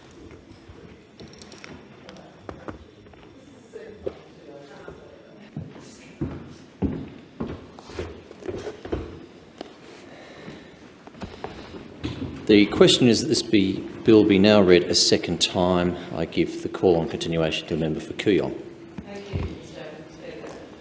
This cost neutrality approach will not reduce adequately the financial uncertainty faced by applicants seeking to bring sexual harassment and sex discrimination matters to court. The mechanism proposed in the bill provides, in effect, equal protection to perpetrators and to victim survivors in circumstances where there is a vast asymmetry of power and economic advantage. The cost neutrality approach may act as a barrier to accessing justice for victim survivors of harassment and discrimination. Taking a cost neutrality approach to a relationship characterised by endemic inequality only serves to entrench that inequality. The amendment I'm proposing to this bill offers an alternative, an equal access approach. Under this proposal, respondents will be precluded from recovering costs against an unsuccessful claimant. Each party will bear their own costs, except where an applicant is successful, i.e. the court has found that the respondent engaged in discriminatory conduct in breach of the Sexual Discrimination Act, in which case the respondent will be liable to pay the applicant's court costs, as they should be. You should not be excused from costs when you have broken the law. People and organisations found to have engaged in sexual discrimination or harassment in breach of the law should have to pay the costs of the applicant. This will act as an incentive to change workplace cultures that permit discriminatory treatment. This proposal will mean that victim survivors in sexual discrimination matters can take meritorious cases to court with the confidence that if their case is unsuccessful, they won't be, even if their case is unsuccessful, they won't be subject to an adverse cost order. The approach will ensure that victim survivors can continue to secure solicitors and counsel willing to act on a no-win, no-fee basis, as their legal team will be confident of recouping their costs if the case is successful. Corporate respondents will be no worse off under this reform, as they're already able to claim legal costs as tax deductions. Yes, individual respondents would now be potentially liable for their own costs, even if they are successful. But it's worth noting that in the 9 years of Sex Discrimination Act cases in the Federal Court of Australia between 2012 and 2021, most cases were brought against a corporate or government entity. Only 10% of cases, 7 cases in total, were brought against an individual. If this proposed reform was already in place, it would have amounted to no practical change in any cost orders made in favour of successful respondents over the last 9 years. There are domestic and international precedents for use of the equal access model. An equal access model has already been adopted domestically for whistleblowers under the Corporations Act 2001 and the Treasury Laws Amendment Enhancing Whistleblower Protections Act of 2019. That provision requires that where a claimant applies to the court for compensation in result of their detrimental treatment as a result of whistleblowing activities, that claimant must not be ordered to pay the costs of another party unless they have instituted those proceedings vexatiously. It doesn't exclude the respondent's ability or liability to pay the claimant's costs. That remains a matter for the court's discretion. In introducing this change to the usual cost rule, Parliament recognised, and I quote, that legal costs can be prohibitive to any person seeking compensation for damage, and the risk of being ordered to pay the costs of other parties to the proceedings can deter whistleblowers and other victims of victimisation from bringing that matter to court. Legal costs can be prohibitive to any person seeking compensation for damage. For sexual harassment cases, just as much for whistleblowers. South Africa uses this model. The UK has used this model. The US Supreme Court has long held that in relation to employment discrimination claims, successful plaintiffs should be awarded costs and only subjected to adverse costs where their actions were frivolous, unreasonable or without foundation. It gives perfect sense to give those who expose sexually hostile and unsafe workplaces the same legal standing as whistleblowers. They deserve the same protections without constraints on their achievement of just outcomes. The reform I propose will increase access to justice. People who have experienced sexual harassment and sex discrimination will be able to take their cases to court. Discriminatory behaviour will be appropriately penalised. There will be an important flow-on impact on workplace culture. Victim survivors with meritorious claims will have more options to secure legal representation because they'll know that if they're successful in their claim, there is a guarantee that their lawyers' or barristers' costs will be paid by the other party. This model creates more equitable access to the courts by reducing financial barriers for victim survivors from marginalised communities, migrant women, First Nations women and women from the LGBTQI community. Each of the 7 recommendations being implemented through this bill is important. All of them are long overdue. When combined, they will fundamentally change how safety, acceptance and respect are perceived in our workplaces and who is responsible for ensuring their presence and their value. I urge the government, though, to amend Section 46 of this bill to protect victim survivors, to support their right to representation and to remove the disincentive to pursuing sexual harassment matters in federal courts. I thank the Speaker. The question is that this bill be now read a second time, and I call the member for Corangamite. Thank you, Acting Speaker.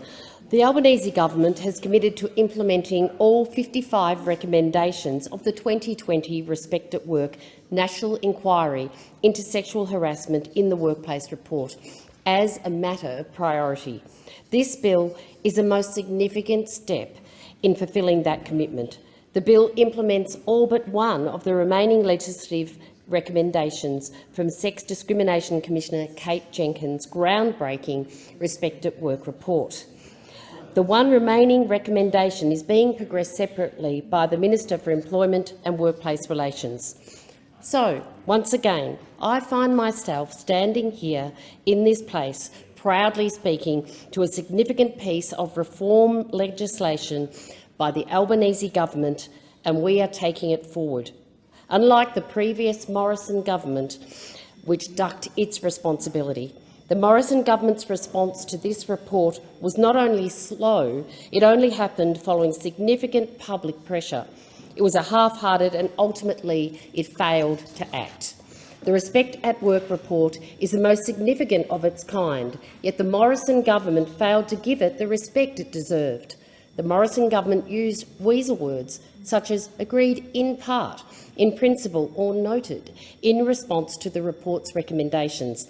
By contrast, an Albanese Labor government is fully implementing all recommendations of the report and helping to assure Australians are safe from discrimination and harassment at work.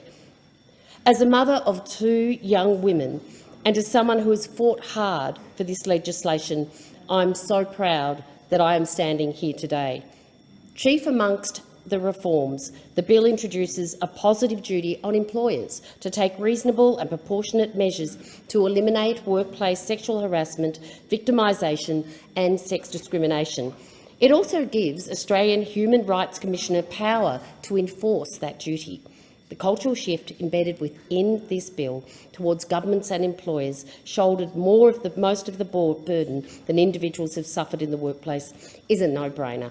Employers who now have to consider sexual harassment in the workplace as both an employment and discrimination issue and a workplace and health and safety issue. The Respect at Work report was an absolute watershed in acknowledging the impact of sexual harassment in Australian workplace and is setting out a clear path for reform.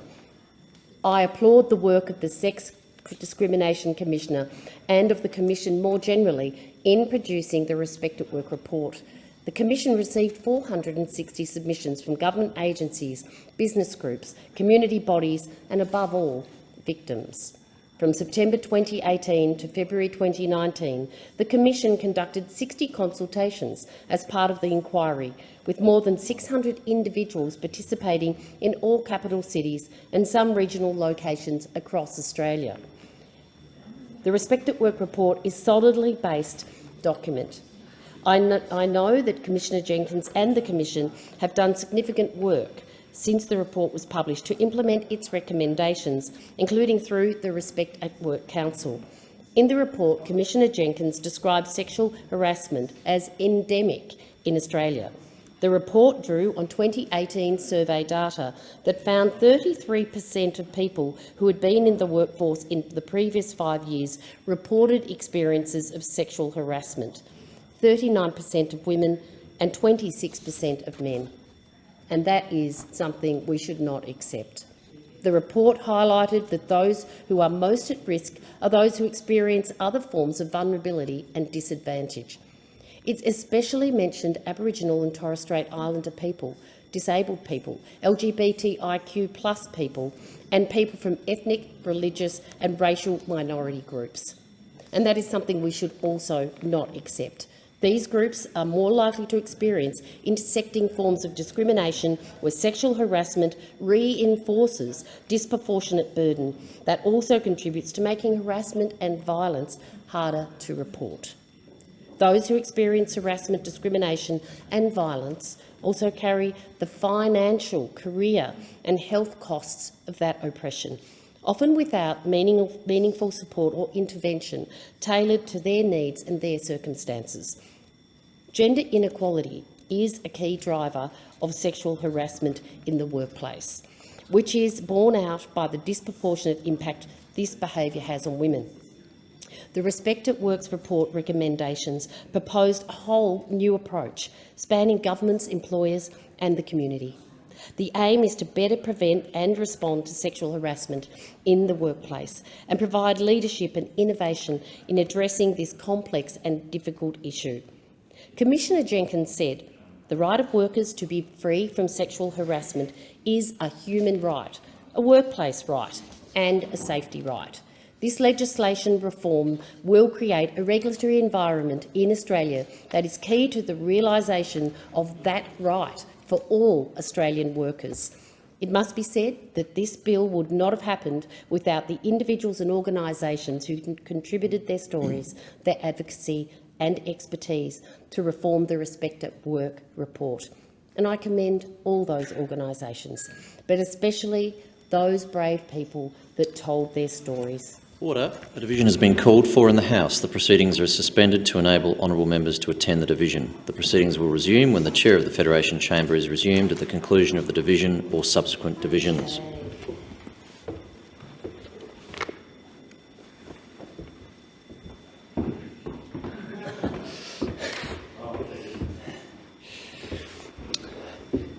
The question is that this bill be now read a second time, and I give the call on continuation to the member for Corangamite. Thank you, Acting Speaker. It must be said that this bill would not have happened without the individuals and organisations who contributed their stories, their advocacy and expertise to inform the Respect at Work report. I commend those organisations, but especially the brave people who told their stories and shared their personal experiences. The report's recommendations apply across federal, state and territory governments, independent government agencies, the private sector and the community more broadly. All are driven by the same purpose: to put an end to sexual harassment and make Australian workplaces safe for all. The broad objectives of this legislation have been welcome across sectors.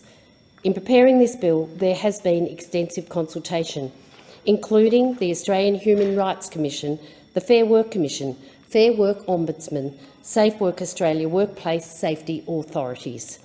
I also included the Australian Council of Trade Unions, employer groups, including the Australian Chamber of Commerce and the Council of Small Business Organisations in this group, along with human rights and advocacy organisations and community legal centres, legal practitioners and academics. They all had something important to say, and we have acknowledged that.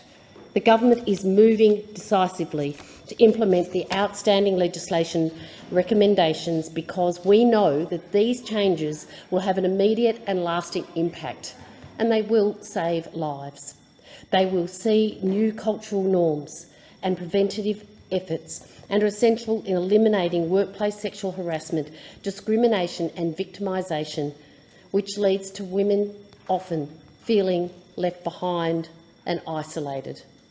This suite of reforms is critical to ensuring safer, respectful and more equitable workplaces for all Australians. The bill significantly strengthens and clarifies the legal and regulatory frameworks around sexual harassment in Australia.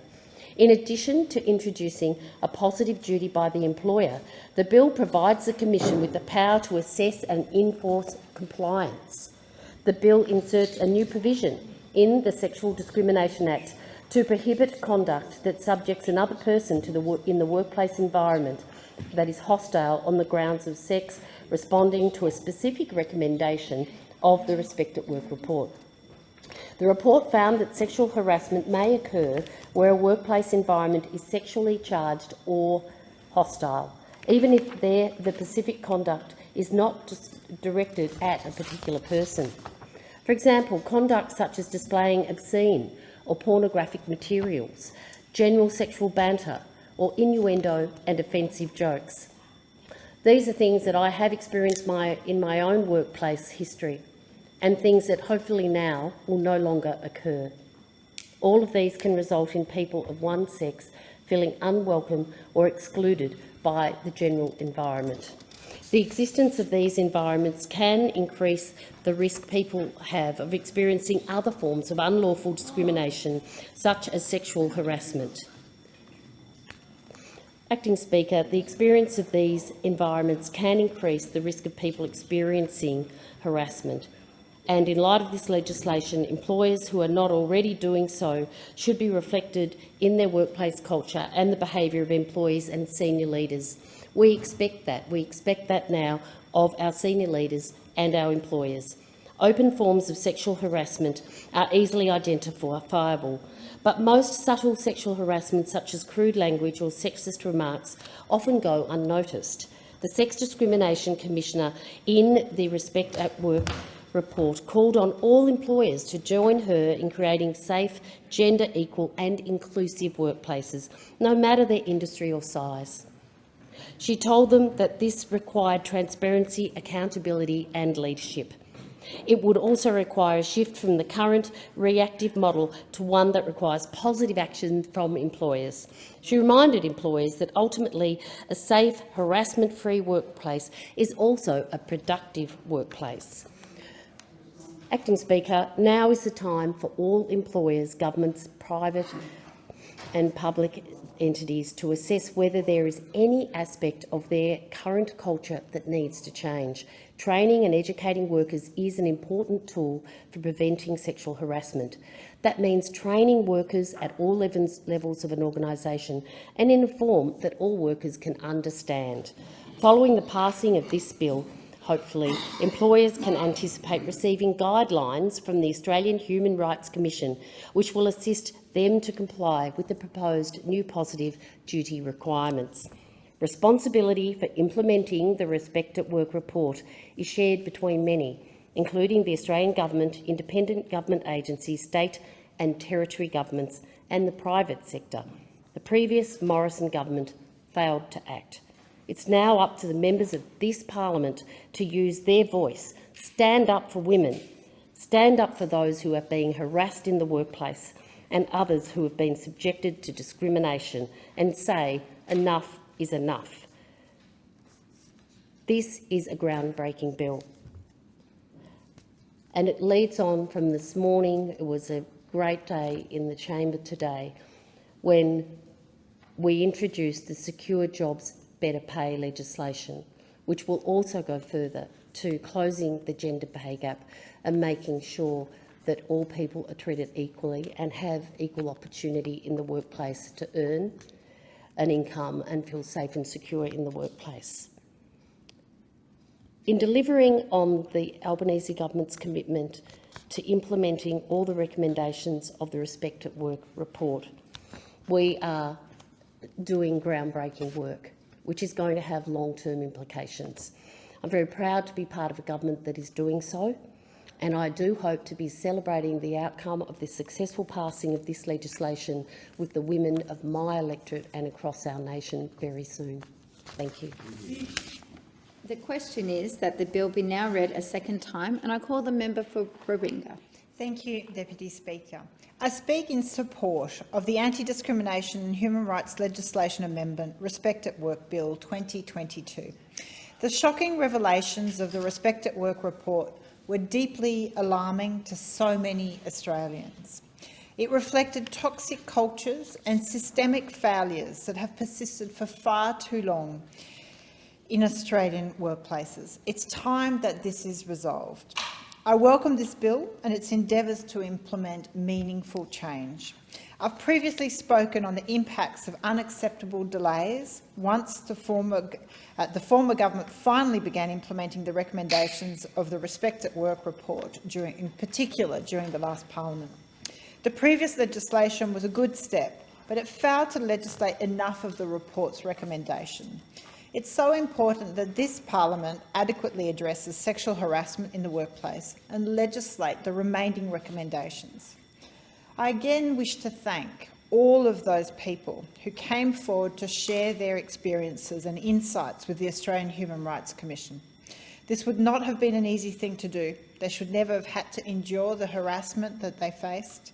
Their courage in coming forward is absolutely making a profound difference. And I would also like to thank the Commissioner, Kate Jenkins, and her staff. This is our opportunity to help extinguish predatory cultures in the workplace and protect Australian workers from sexual harassment and assault. Upon reviewing this legislation, it's clear that this bill seeks to implement improvements that are more consistent with the rights that Australians are entitled to in their workplaces.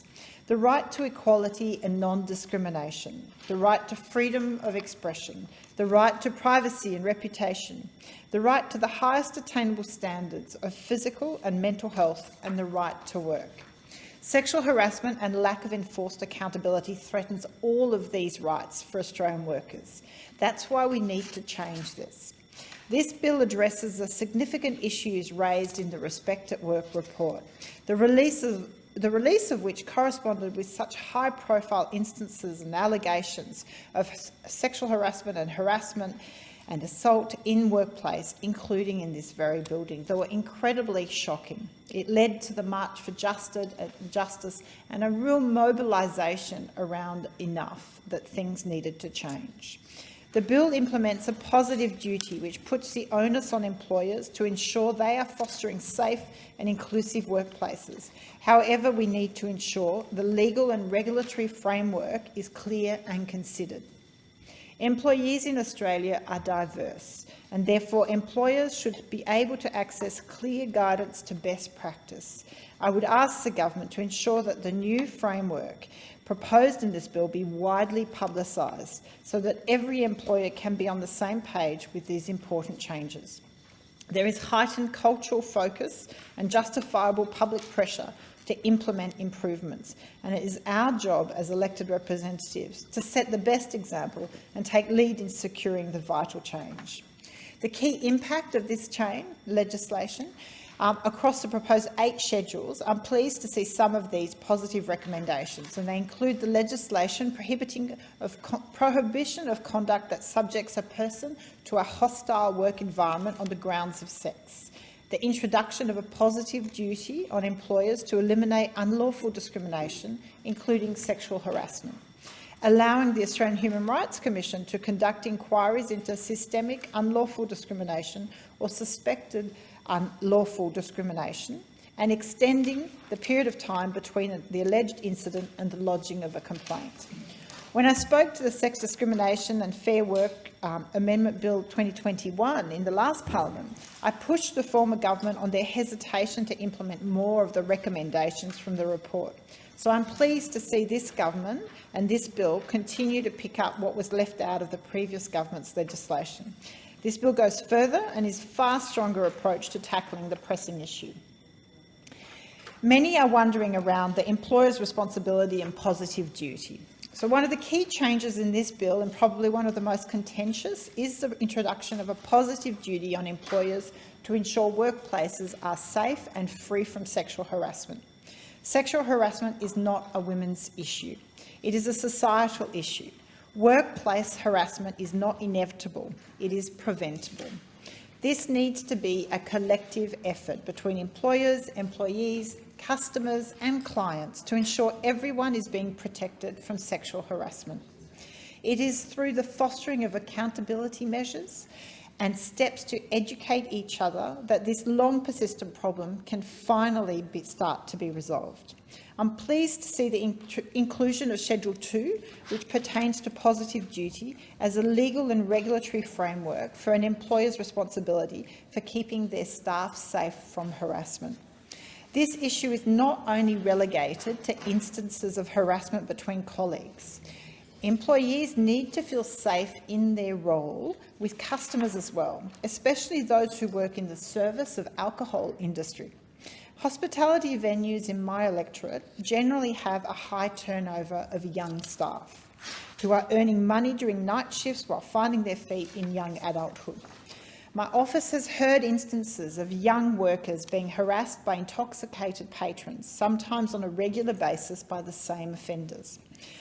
Asked to leave actions or temporary bans from venues do not solve the root of the problem. I fear there's also an existing perspective that if a patron is a reliable contributor to the fiscal intake of a business, that their behaviour may be dismissed with words like, "He doesn't mean any harm," or "he's just from another time." That misogynistic behaviour, that allowing this conduct to occur, is not acceptable, and it needs to be adequately reprimanded. The safety and well-being of staff must be prioritised by employers. Employers need to be held accountable for how they deal with harassment claims. These claims must always be taken seriously and investigated properly, with meaningful actions taken to prevent it from happening again. This is the positive duty that is lined out in this bill, and failure to act accordingly would see employers held accountable. I know there is always that incredible tension between the fears of an employee complaining of situation, the fear of how that will impact their employment status, especially when it's, the complaint might have serious implications for where they work. And it's so incredibly important that the legislative framework be established to ensure there is a strong protective environment in which complaints can be brought forward. It really is something that should go with the employees' rights, that right to a safe and secure workplace. It's so important, in particular where a worker is experiencing sexual harassment, that they're supported by their employer. And the phrases of, "oh, they don't mean any harm and they're just from another time," are just not good enough. We simply cannot permit or allow sexual harassment conduct to continue or to occur. The excuses are what have maintained this behaviour in the workplace for far too long. It is no excuse to be of another generation or to not really be understanding the complications and what is wrong with this behaviour. Harassment can have significant impacts on a person's health and well-being, and mental health. Aftercare may be needed to work through some of these impacts. And when I attended the March for Justice in the last Parliament on the grounds in front of Parliament, it was quite amazing walking through the crowd of so many women of all ages, all cultural and ethnic background, sharing their stories and talking of events and incidents that had occurred to them and realising just how common it was and just how much there was a need for change. I note that the Australian Nursery and Midwifery Federation has raised concerns with the lack of definition on what constitutes positive duty guidelines and their lack of enforceability and oversight. So the Australian Nursing and Midwifery Federation have made a submission to the Senate Committee inquiry into the bill, and their submission states that Section 35A of the bill provides the Commission with functions in relation to the positive duty. Those duties include the preparation and publishing of guidelines for complying with the positive duty. However, the guidelines themselves are not enforceable. The ANMF considers that unless these guidelines are enforceable, there will be uncertainty in relation to what constitutes compliance with the positive duty.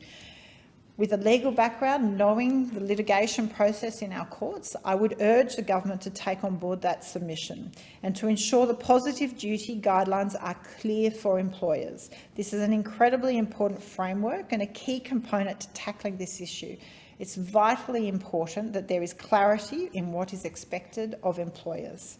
We cannot afford uncertainty and confusion. We need to ensure it is done properly.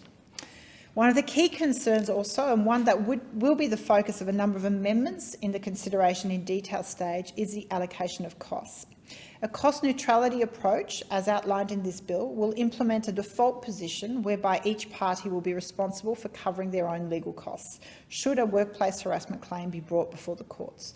Now, we know cost is often a serious hurdle to employees bringing forward a complaint. And so I do welcome the changes the bill provides in relation to the allocation of costs, noting, though, that there is capacity for special cost orders to be made in the event of conduct by a defendant, for example, to unnecessarily extend or have onerous interim applications within proceedings and really cause the complainant to incur unnecessary costs.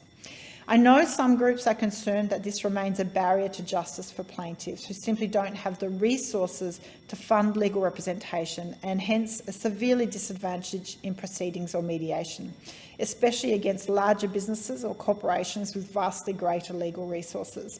I'd like to urge the government to look into this issue, especially when maybe it is a question of legal aid being available in the way it is in the family law system.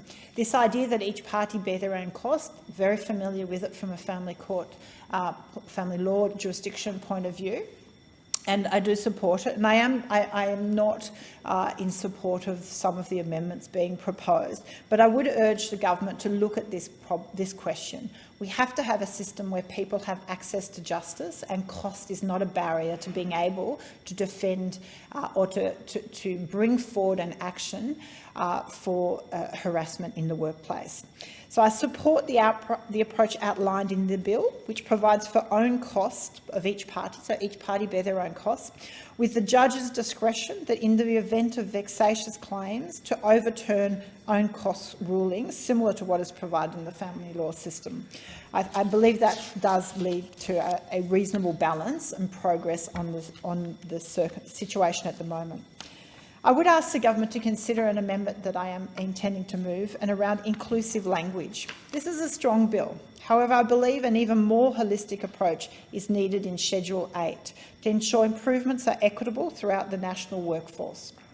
I believe the language currently in place in the Sex Discrimination Act allows employers to make room for instances of exclusion. Our workplaces, and especially younger generations coming through, are diverse and dynamic. LGBTQI+ Australians often have their experiences regarding sexual harassment underreported. Gender association is changing, and we have to recognise that for young people, they don't define by gender norms. They don't want to be defined in that way. But this legislation, I would say, is worded in the old school way. It is still stuck in the past. Schedule 8 seeks to change the wording to substantive equality for men and women.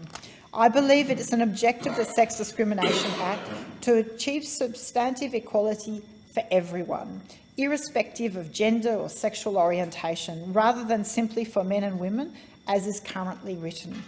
So there is a more modern legislation should reflect modern Australia.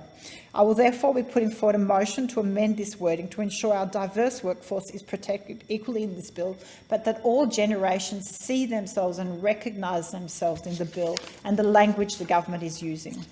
I'm pleased to see the inclusion of the 7 important recommendations of the Respect at Work report in this bill, and I commend the government for putting this on their agenda so early in the term. Sexual harassment is not a women's issue. It is a societal issue. Workplace harassment is not inevitable. Every Australian has the right to feel safe from harassment in their workplace. So I urge the government to think on just the language that is being used, reflect modern Australia, and use inclusive language.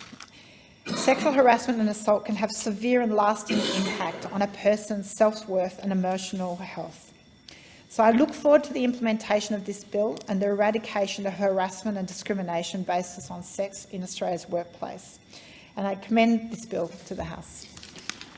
I thank the member. The question is that the bill be now read a second time, and I call the member for Jagga Jagga. Thank you, Deputy Speaker. Well, this bill will make a big difference in the lives of many Australians because everyone deserves to feel safe and be safe in their workplace. Regardless of where you are, the type of work you do, who you work with or how often you work, you should have the reassurance and the certainty that you are safe from harassment and other forms of behaviour that just have no place in our workplaces. This is not currently the case.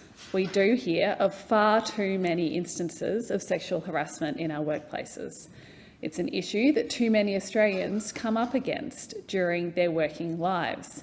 And we've waited a long time for this legislation. And as someone who, in the last Parliament, advocated for the previous government to get on and implement the recommendations of the Respect at Work report, I am so pleased to be standing here today as this government gets on with doing that work.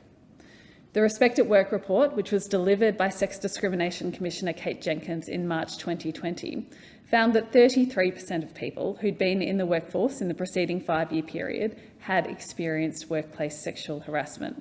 They're terrible statistics. That's 4 in 10 working women and 1 in 4 working men. The statistics show that gender inequality is a significant factor in many instances of sexual harassment in the workplace. This fact is borne out by figures that women are much more likely to experience sexual harassment in their place of work compared to men. So many women have these stories. They've shared them with me, feeling disempowered, feeling unsure about how they can take forward a complaint about inappropriate behaviour that they just should not have faced in their workplace. We know that the current laws have not been up to dealing with this, and this bill goes to addressing that issue because those women should not be confused. They should not feel like there's nowhere for them to go. They should not feel like it's too hard to prove that something happened. It shouldn't be brushed off as just something that bloke didn't quite get and, oh, he's a little bit old school. None of these are appropriate. None of them are acceptable. Everyone should be safe in their workplace. So an important part of this bill is recognising what isn't working now. The Respect at Work report found that the existing frameworks relating to workplace sexual harassment are complex, they're difficult to navigate, they focus on reacting rather than preventing, and they place too much of a burden on the individual experiencing the harassment to make a complaint. It just shouldn't be up to the victim to do all the work here and to get the outcome that they need and deserve. So ending sexual harassment at work is our goal, and this is an achievable goal. This bill is a big step forward that will make a difference to the lives of many working Australians. It was ignored for far too long by the previous government, and I think one of the reasons why so many women around Australia felt let down by the previous government was that they didn't adequately respond to this report. In fact, it sat on a shelf for years until it got a bit of a look at, but not enough of a one.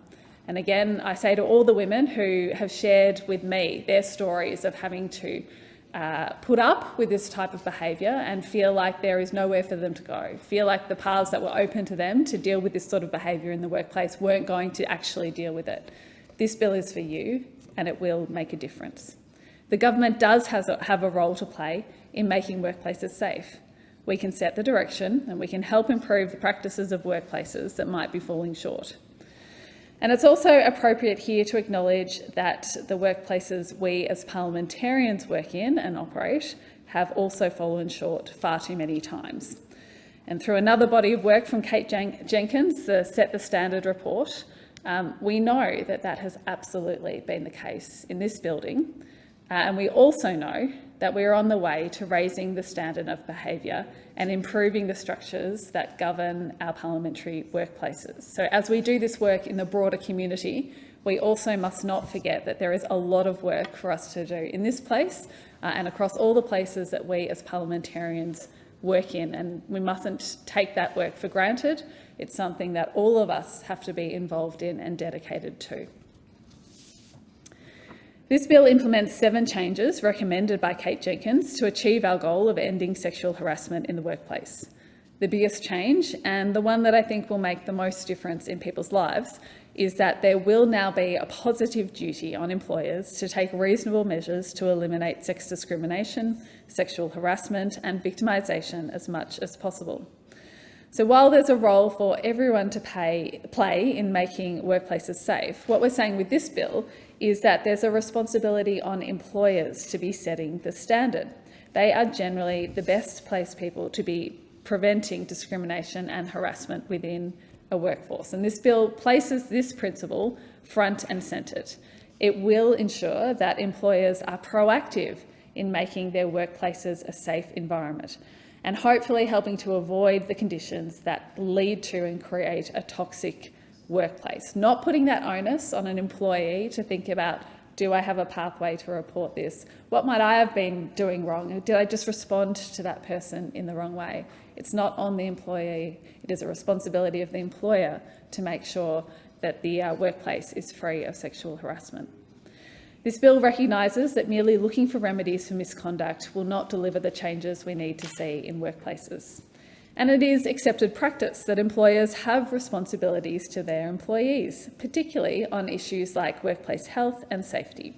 So what we're doing with this bill is complementing those well-established practices, particularly the idea that employers are required to ensure that their employees' physical and psychological health and safety is maintained.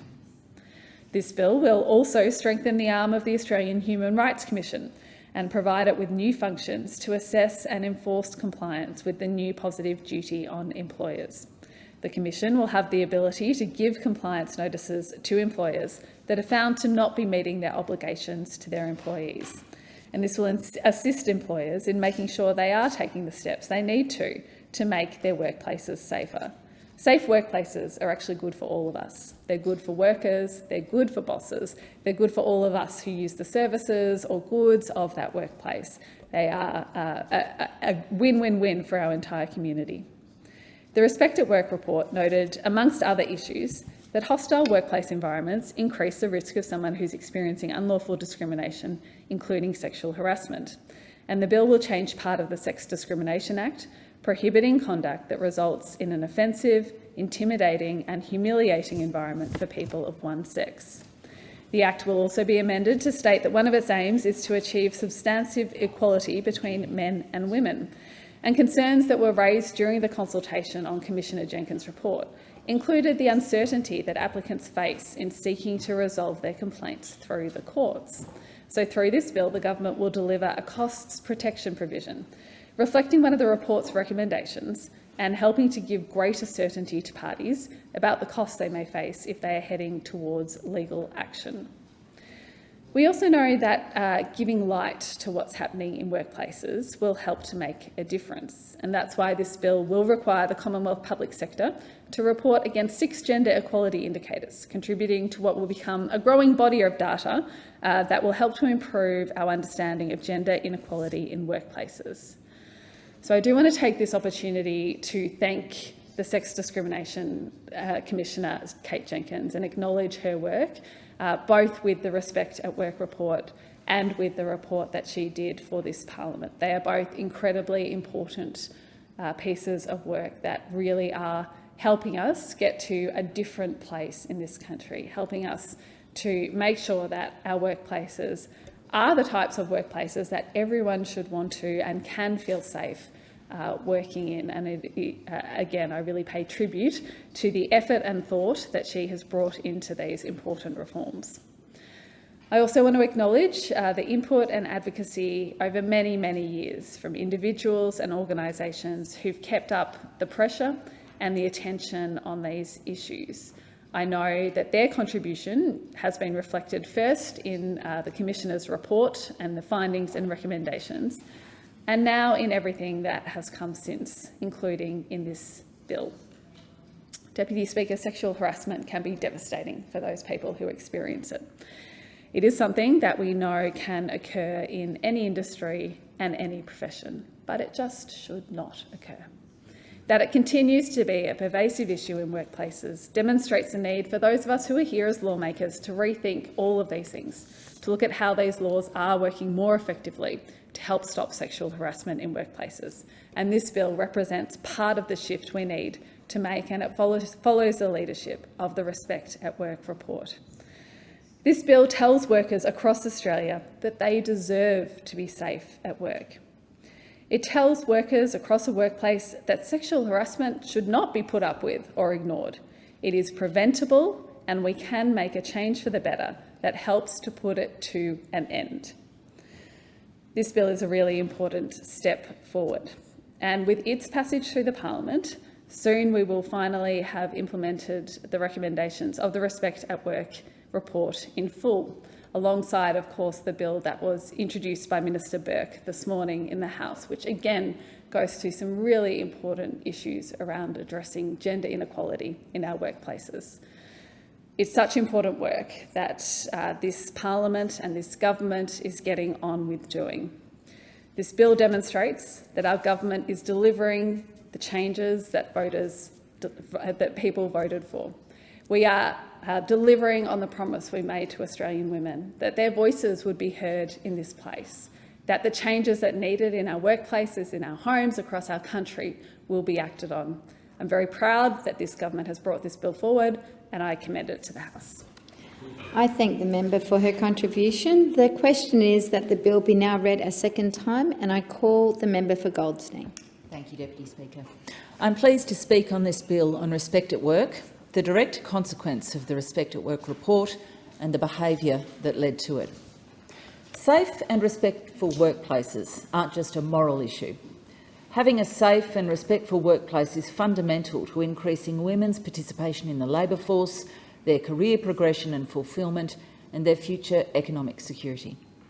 Having a safe and respectful workplace is as much an economic imperative as it is a moral and a social one. The statistics around sexual harassment paint a depressing picture. It's a pervasive issue in Australian workplaces that affects people across all industries and at all levels in all locations, from Goldstein to Brisbane to Perth and Hobart.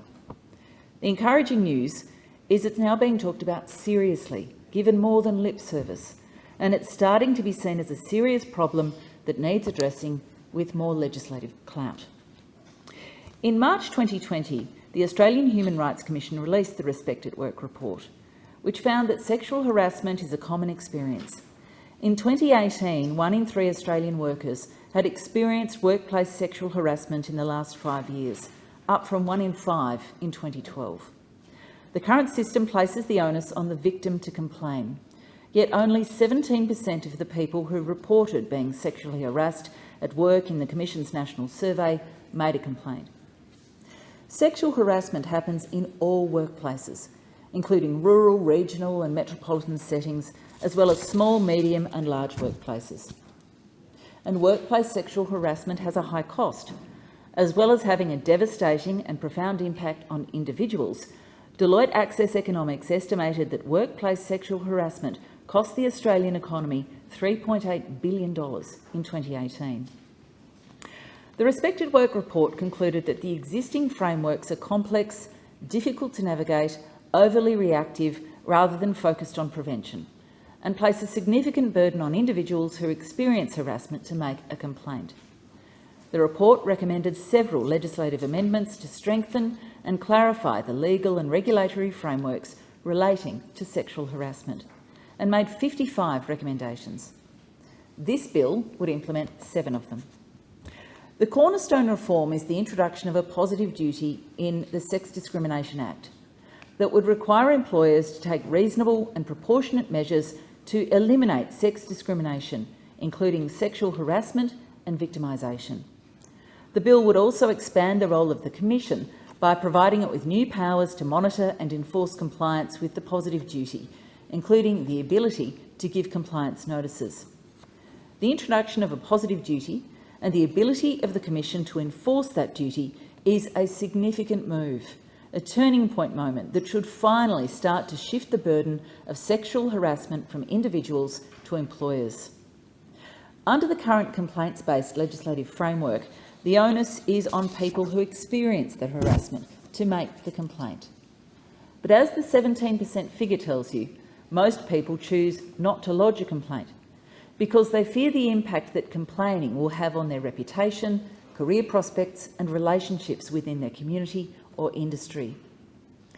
Given that significant numbers of sexual harassment incidents go unreported and are therefore not investigated, requiring employers to proactively identify and take action to eliminate harassment at work is a critical first step in making workplaces safer for everyone. A positive duty will be a powerful tool in promoting broad systemic and cultural change around sex discrimination and sexual and sex-based harassment in the workplace. It will incentivise employers to address the systemic drivers of harassment and help prevent it occurring in the first place. However, as the Sex Discrimination Commissioner Kate Jenkins noted in her opening statement to the Senate Legal and Constitutional Affairs Legislation Committee inquiry into the bill on October the 15th this year, the legislative response to Respect at Work will also create some inconsistencies in coverage, both within the Sex Discrimination Act and across the federal discrimination laws. The introduction of a positive duty into the Sex Discrimination Act is an excellent reform and may be seen as a pilot for the other acts. Let's talk about that. Everyone deserves respect at work. While there is much to commend, the scope of this bill does not extend the same protections to everyone who is protected under federal discrimination law, or even everyone who is protected under the Sex Discrimination Act 1984. LGBTIQA+ people, among others, are being left out of the protections offered by this bill. In its submission to the Senate inquiry, Equality Australia argued that the positive duty to eliminate discrimination should apply to all protected attributes under the Sex Discrimination Act, including sexual orientation, gender identity and intersex status. This would ensure consistency and coherence in federal discrimination law and ensure that all protections in the Sex Discrimination Act apply equally to people, regardless of their gender, sexual orientation or sex characteristics. A 2021 survey by Women of Colour Australia illustrates the systemic barriers and structural inequities women of colour face. A total of 543 women of colour completed the survey, with 60% saying they face ongoing discrimination in their workplace. Respondents also identified that the most pressing issues facing women of colour in Australian workplaces are the combination of racism, sexism and organisations engaging in tokenism rather than real and meaningful action. Therefore, for any national workplace reform that aims to tackle sex discrimination and harassment to be successful, it must be underpinned by an intersectional approach that addresses multiple intersecting systems of oppression and discrimination. There are also other areas of federal discrimination law that require pressing attention and reform.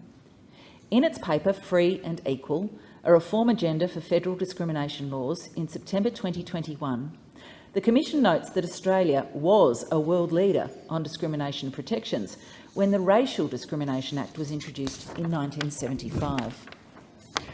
The Sex Discrimination Act 1984 and Disability Discrimination Act 1992 were also considered international best practice at the time that they were introduced. However, what was best practice in the second half of the 20th century is not so in the 21st century. Australia has since fallen behind other comparable jurisdictions in the protection against discrimination and the transformation that's occurred in those jurisdictions in advancing true equality. For this reason, the Commission says that Australia's discrimination laws are now in urgent need of renewal.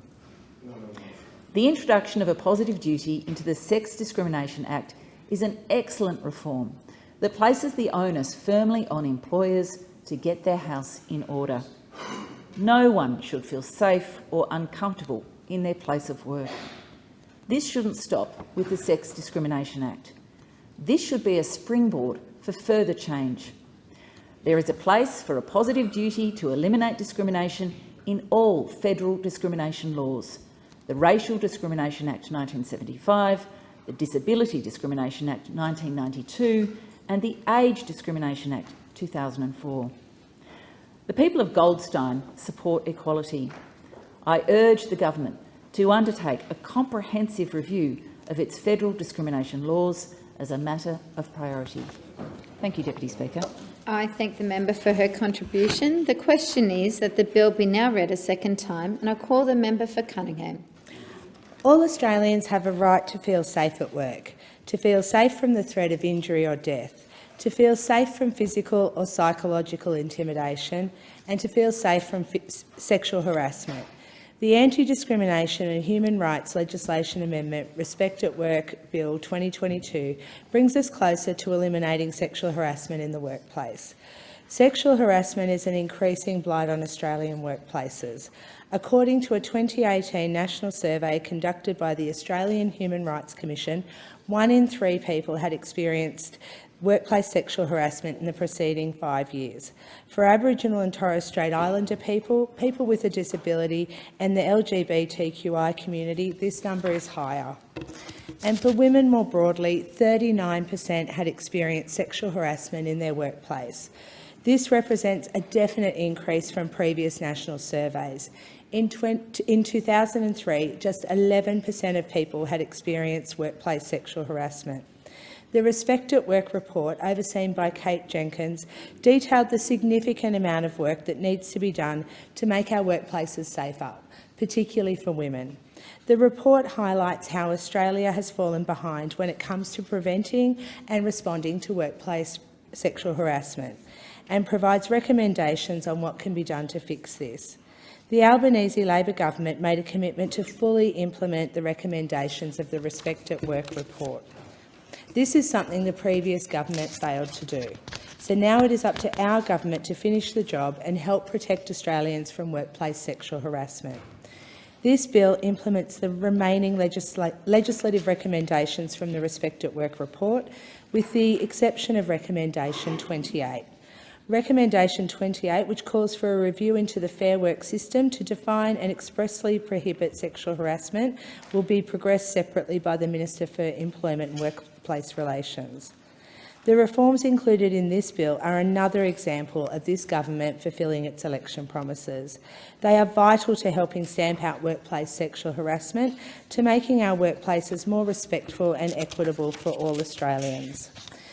The changes greatly strengthen and clarify our legal frameworks relating to sexual harassment. The amendments cover the Sexual Discrimination Act 1984, the Australian Human Rights Commission Act 1986, Workplace Gender Equality Act 2012, Disability Discrimination Act 1992, the Racial Discrimination Act 1975 and the Age Discrimination Act 2004. They implement 7 of the remaining Respect at Work report recommendations, with our government allocating $10.5 million in our budget for their implementation. We are also implementing Recommendation 17, which called for an amendment to the Sex Discrimination Act to introduce positive duty on all employers to implement reasonable and proportionate measures to eliminate sex discrimination, sexual and sex-based harassment, hostile work environments and victimisation. To assist with this, we have committed $5.8 million in our first budget for the Human Rights Commission to educate employers on this new duty.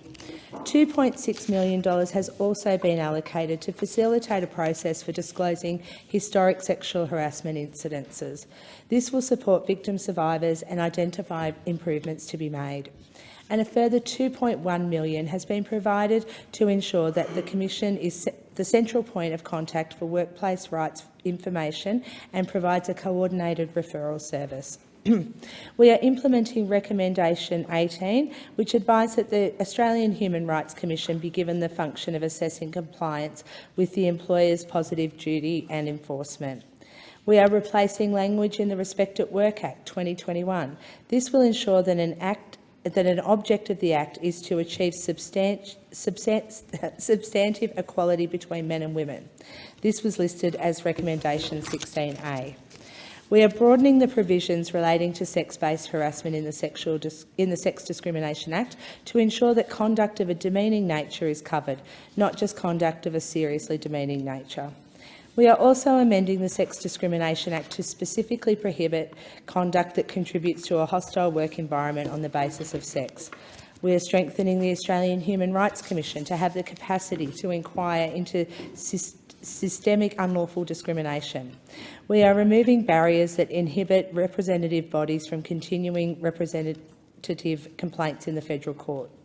The bill also inserts a cost protection provision in the Australian Human Rights Commission Act. This will provide greater cost certainty to parties during court proceedings.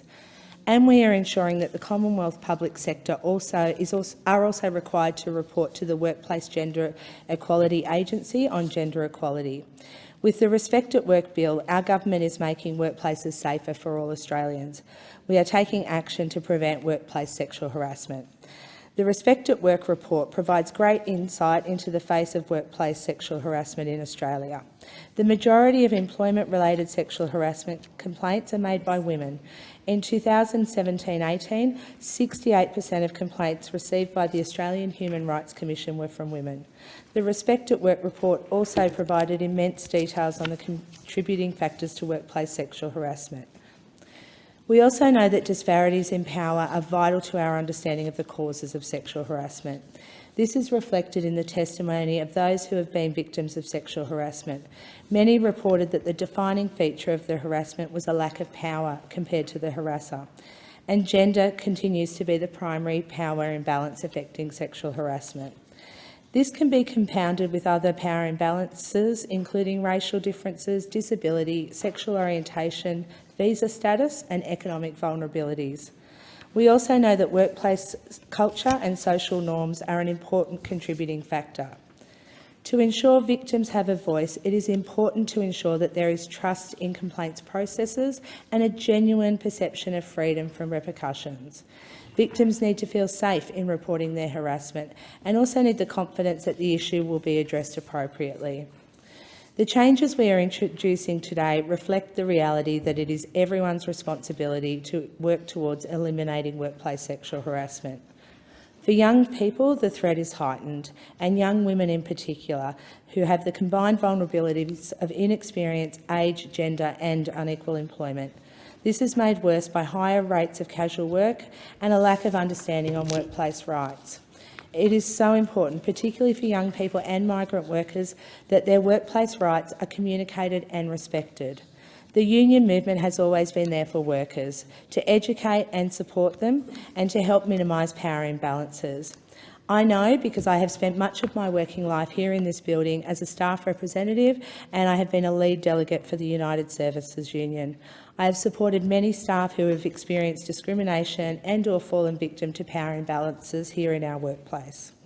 In my local community in the Illawarra, the number of young people of working age is higher than both the New South Wales and national average, and this can leave them vulnerable to workplace harassment, sexual harassment and discrimination. Many of these young workers are employed casually in the retail and hospitality sectors. Our community is also a culturally and linguistically diverse one, which represents another potential vulnerability. I speak today on this bill because I want my community to feel safe at their jobs. I want mums and dads in our region to feel confident that their children are being treated appropriately at work. And I want young people, and women in particular, to have a positive first step into the workplace without the threat of harassment or discrimination. With this bill, the Albanese Labor government is taking a significant step towards honouring another election commitment, a commitment to fully implement the recommendations of the Respect at Work report. It's a major step forward in eliminating workplace sexual harassment. I have spent my working life fighting for working people. I have seen firsthand the devastation that workplace harassment and sexual harassment can cause to victim survivors. We can and we must do better. I would also like to thank Sex Discrimination Commissioner Kate Jenkins for her work on this report and on the report into the Parliament. The Jenkins report led to the establishment of the Parliamentary Workplace Support Service here in the building, a service that I, as a staff member, as a staff representative, and have used, and I have also recommended this service to other staff, and I've used it myself to help my development as a new employer here in the building. The staff at the PWSS are professional, caring, and it is one of the best developments that I have seen in my 30 years in this building, and it will help to create a safer and more respectful workplace here. And with this bill, we step closer to a future of safe and respectful workplaces. I commend the bill to the House. I thank the member for her contribution. The question is that the bill be now read a second time, and I call the member for Brisbane. Thank you, Speaker. I welcome the government's commitment to the full suite of the Respect at Work recommendations. I thank the good work of the Sex Discrimination Commissioner, Kate Jenkins, who has set out a comprehensive, practical and targeted suite of reforms to address the pervasive problem of sex-based discrimination in Australian workplaces. These recommendations are the product of many interviews and consultations with survivors, business owners, government, unions, NGOs, lawyers and others. They represent a holistic plan to address discrimination and structural inequalities faced by women, to relieve the burden on victims and ultimately make workplaces safe for them. The recommendations were designed as an integrated package, but the previous government opted to cherry-pick the recommendations it supported. The Greens' response, led by Senator Larissa Waters, called this out and condemned the approach. We are pleased to see the government recognise the need to finish the job and implement the report in full. The Senate inquiry into this bill is ongoing, and we may propose amendments in the Senate after that investigation is complete. However, we acknowledge that this bill is a welcome and overdue reform to make workplaces safe and respectful for everyone. Every person has the right to a safe workplace, and these changes are urgently needed to protect women from the disproportionate levels of harassment and lack of protections that they experience. The National Sexual Harassment Survey found that nearly 40% of women have been harassed at work, and many do not report their experiences for fear of reprisal or lack of confidence that any action will be taken. We also know that, according to the Diversity Council of Australia's 2018 report, Out at Work, Australian LGBTQIA+ workers are almost 50% more likely to have experienced harassment and/or discrimination in the past year than their non-LGBTQIA+ counterparts. An alternate report found that 6 in 10 queer people in Australia experience verbal homophobic abuse in the workplace, while 2 in 10 experience physical violence. Furthermore, we know that many queer workers have lost their jobs when they come out as gay, and more than 17% of participants felt that their careers had probably been restricted because of their sexual orientation. Transgender and gender-diverse employees said that being deliberately misgendered and subjected to invasive questioning about their medical history were commonplace within the workforce. Startlingly, 64% of the bullying and harassment reported came from the employee's immediate manager or other senior leaders within the organisation, while 28% came from within the immediate team. It comes as no shock that only 1 in 3 LGBTQIA+ people are out to everyone with whom they work. For trans and gender diverse people, it's only 1 in 5. And I understand that the member for Wentworth will be moving amendments to extend provisions that prevent the creation of a hostile work environment beyond sexual harassment and discrimination to cover all areas of discrimination, putting the onus on changing workplace culture and creating safe work environments. Means it does not fall to individual employees, often victimised and worn down, to take action. LGBTQIA+ employees need to feel safe at work always, and we will support the proposed amendments. The Respect at Work recommendations focus primarily on women's experience on harassment, and action on that issue is critical. I also believe that the same protections could be implemented for the queer community, who also bear the burden of discrimination and harassment in workplaces in Australia. I thank the member for his contribution. The question is that the bill be now read a second time, and I call the member for Higgins. Thank you, Deputy Speaker.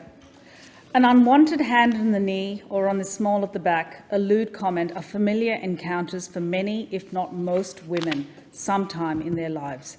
Workplaces are meant to be professional and safe. For too many people, especially women, they are a battleground characterised by unwanted advances, microaggressions, underpinned by unequal power dynamics, with women often silenced because of their status. According to the National Inquiry into Sexual Harassment, almost 2 in 5 Australian women said that they have experienced sexual harassment in the workplace.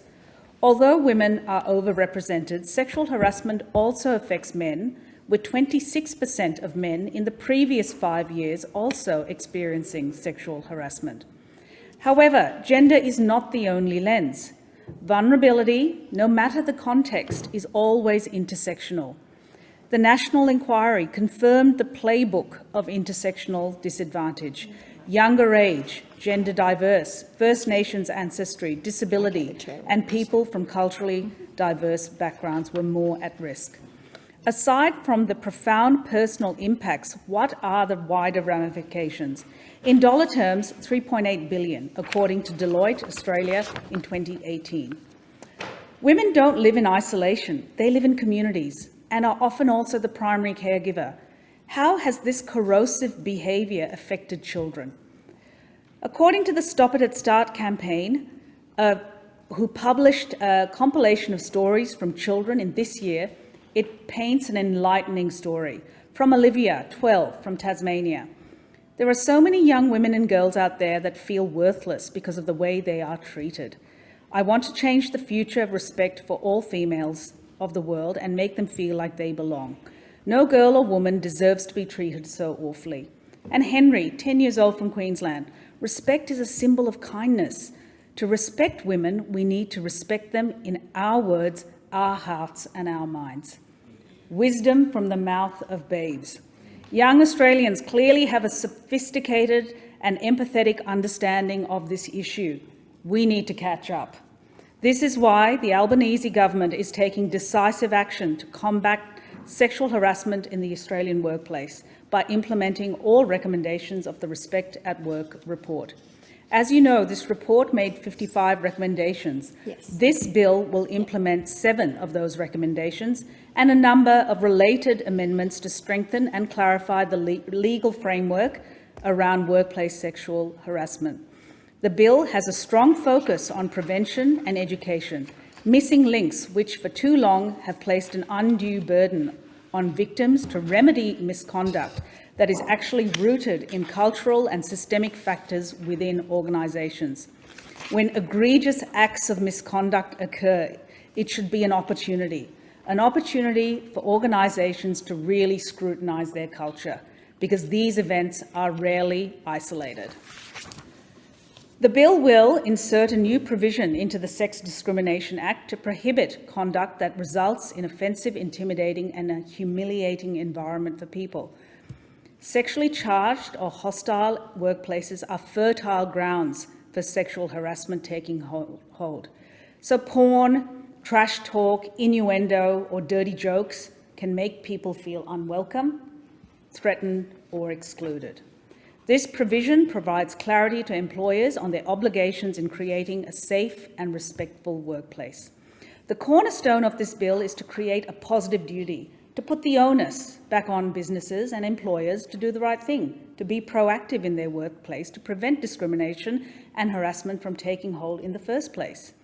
Waiting to act after the fact is not okay, it's not adequate, and in fact it's costly. So we are moving away from a reactive approach to one of a preventative stand. The Human Rights Commission will work collaboratively with business to provide guidelines and education as to how to implement this report. And there will be a time lag of 12 months to enable businesses to actually implement and learn how to do this. So we're not abandoning businesses, we're going to be helping them. Representative bodies such as unions or professional societies would be able to progress a complaint to the federal court. Currently, if a complaint is not resolved at the commission stage of conciliation, it stalls, it dies. This amendment removes this procedural roadblock. Legal proceedings are costly and can impact access to justice. This is why we are introducing cost protections so that applicants have greater certainty. We will ensure that victimisation can form the basis of both civil and criminal causes of action. We will extend the period also for when a complaint can be raised from 6 to 24 months in the Sex Discrimination Act, in line with other anti-discrimination laws in our country. Gender inequality is a key driver of sexual harassment in the workplace, and it disproportionately affects women. So, to the female PhD student who was threatened with a loss of career by a male supervisor if she did not sleep with him, we see you. To the woman who was stalked by a male colleague and ended up on anti-anxiety medications after dealing with this man and then also dealing with the fallout at her workplace, we see you. This legislation was too late for these women, but it will help prevent many more cases like these. Many businesses are leading the way. It's time we drag the others into the modern era. Workplace sexual harassment affects individuals, families, communities. It is a drag on our productivity, innovation, and our economy. From a purely economic perspective, it's just bad for business. For too long, the onus has been on women to come forward and put their career, relationships, and their entire lives on the line when they speak up. I am proud that the Albanese government recognises that there is nothing wrong with women. We are determined to fix the structures and let our women thrive. I commend this bill to the House. The chair will be resumed at 4 p.m.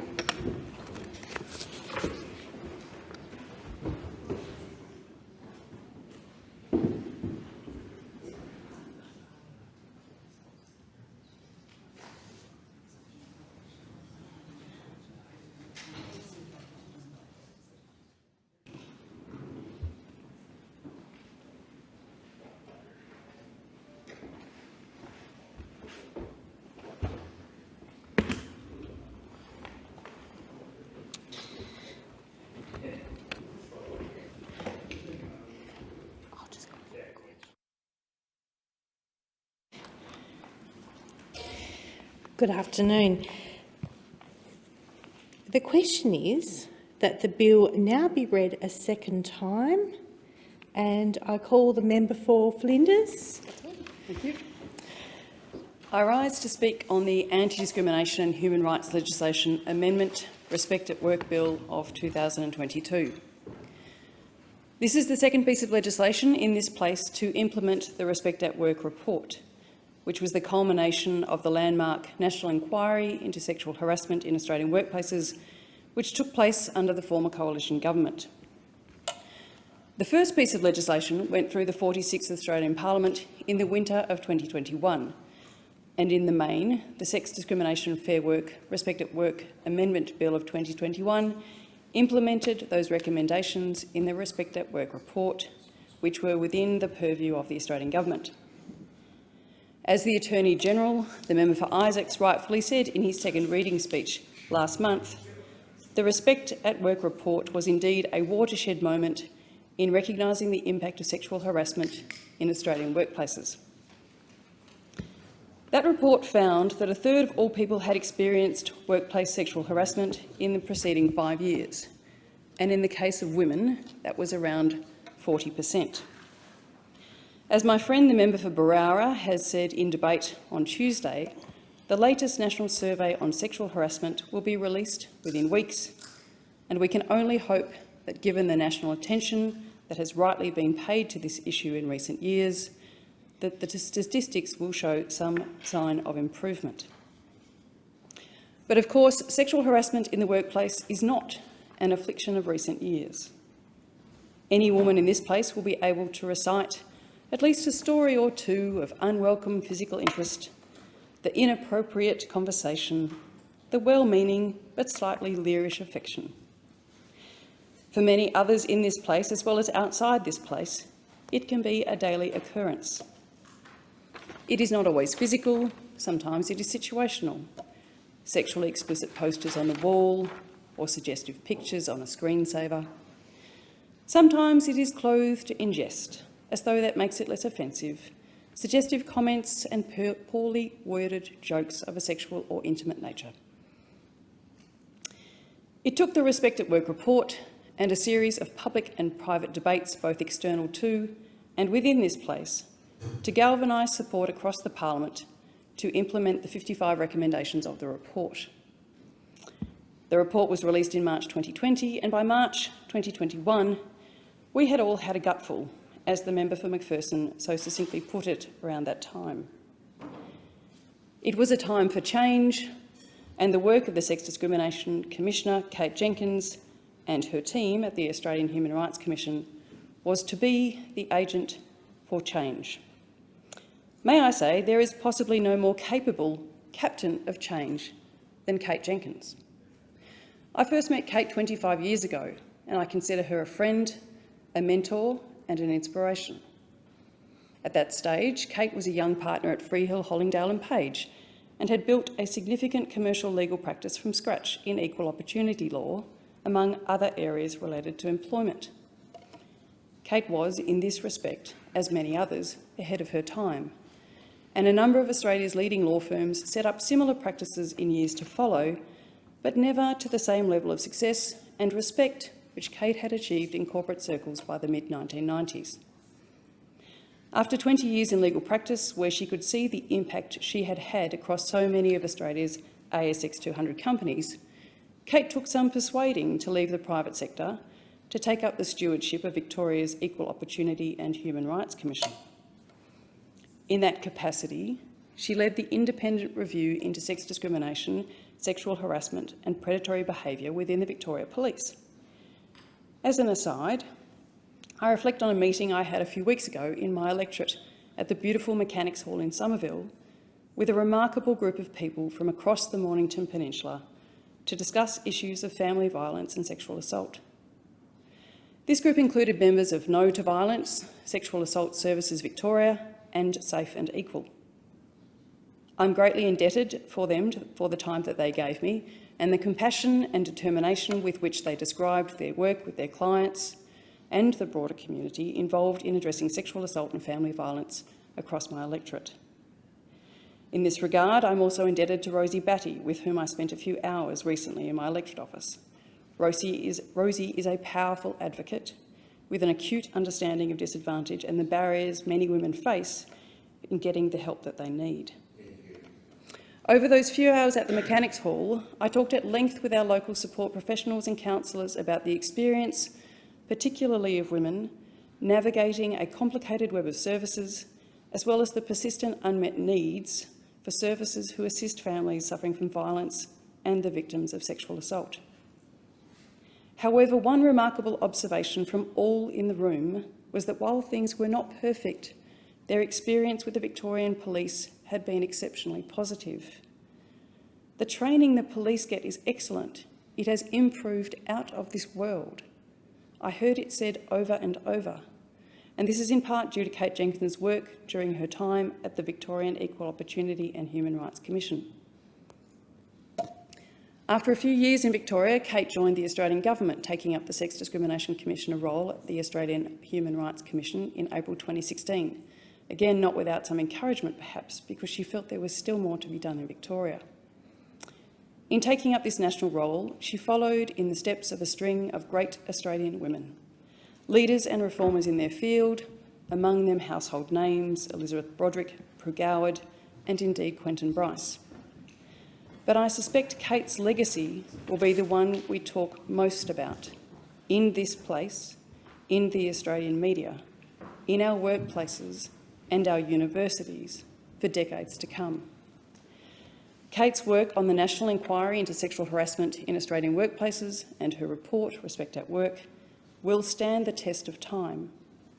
Her subsequent work in this place, through her direct engagement as well as her teams with leaders, members of Parliament staff, as well as the thousands of those who work, some might say live in this place, in this system, has been nothing short of revolutionary. We all owe Kate a debt of gratitude, and none more so than me. You see, Kate taught me how to be an employment, industrial relations and equal opportunity lawyer. In early 2001, after a somewhat colourful departure from this place, Kate brought me into Freehills and shared with me the already substantive knowledge and wisdom she had garnered, not just in equal opportunity law, but also in legal practice, industrial relations, employment law, and building a business from scratch. There was no better boss, no better backer, and no better buddy. So there are few in this place more proud than me to see the stamp that Kate Jenkins will leave on Australian public life, and more importantly, in each and every workplace. May I say, what Kate taught me as a leader and equal opportunity lawyer at that time has served me well in the many years I would later spend in senior public policy roles and political life, both in this place on the blue carpet and in government in Victoria. Every time I encountered an unwelcome yet hopeful advance, an inopportune declaration of affection, I had Kate's annual Freehills Christmas party instructions, as well as a ready-to-hand lecture on the ill-advised nature of a relationship between superiors and subordinates, which I have applied liberally since. Which brings me to the provisions of this bill and our debate in this place today. As with much of the good legislation coming before us in this place at this time, this bill follows the work of the former coalition government, particularly under the early stewardship of my friend, the former member for Higgins, the Honourable Kelly O'Dwyer. The bill implements the 7 remaining recommendations of the Respect at Work report, not fully implemented in the Sex Discrimination and Fair Work Respect at Work Amendment Act of 2021. The Coalition had already started consultation on the outstanding recommendations in February of this year, and so the bill should not be scratched up onto the list of achievements of the new government alone. This is one we share, and in that I'm being generous. So the bill comes to this place with the support of the Coalition in many, indeed most, aspects. The member for Berowra has flagged a small number of amendments, largely designed to ensure that Australia's small businesses are able to understand and comply with their obligations under the Act once operational. The bill requires workplaces to proactively create an environment in which sexual harassment and discrimination is not tolerated. Workplaces need to actively make sure they provide a safe environment for their employees. The bill requires employers to take reasonable and proportionate measures to eliminate unlawful discrimination on the basis of sex, including sexual harassment. Importantly, the bill also includes a 12-month delay in the commencement of enforcement provisions in relation to the positive duty to avoid a workplace environment which is hostile on the ground of sex. While we are all impatient to see a hostility-free workplace, this 12-month period is necessary to ensure businesses across the breadth of the nation can be informed of their responsibilities and take the necessary action to meet them. While we have all now been trained to within an inch of our political lives in this place about our workplace responsibilities, and not before time, this work has not occurred to the same extent outside this building. We cannot assume such training and preparedness forms part of business as usual across the Australian small business ecosystem.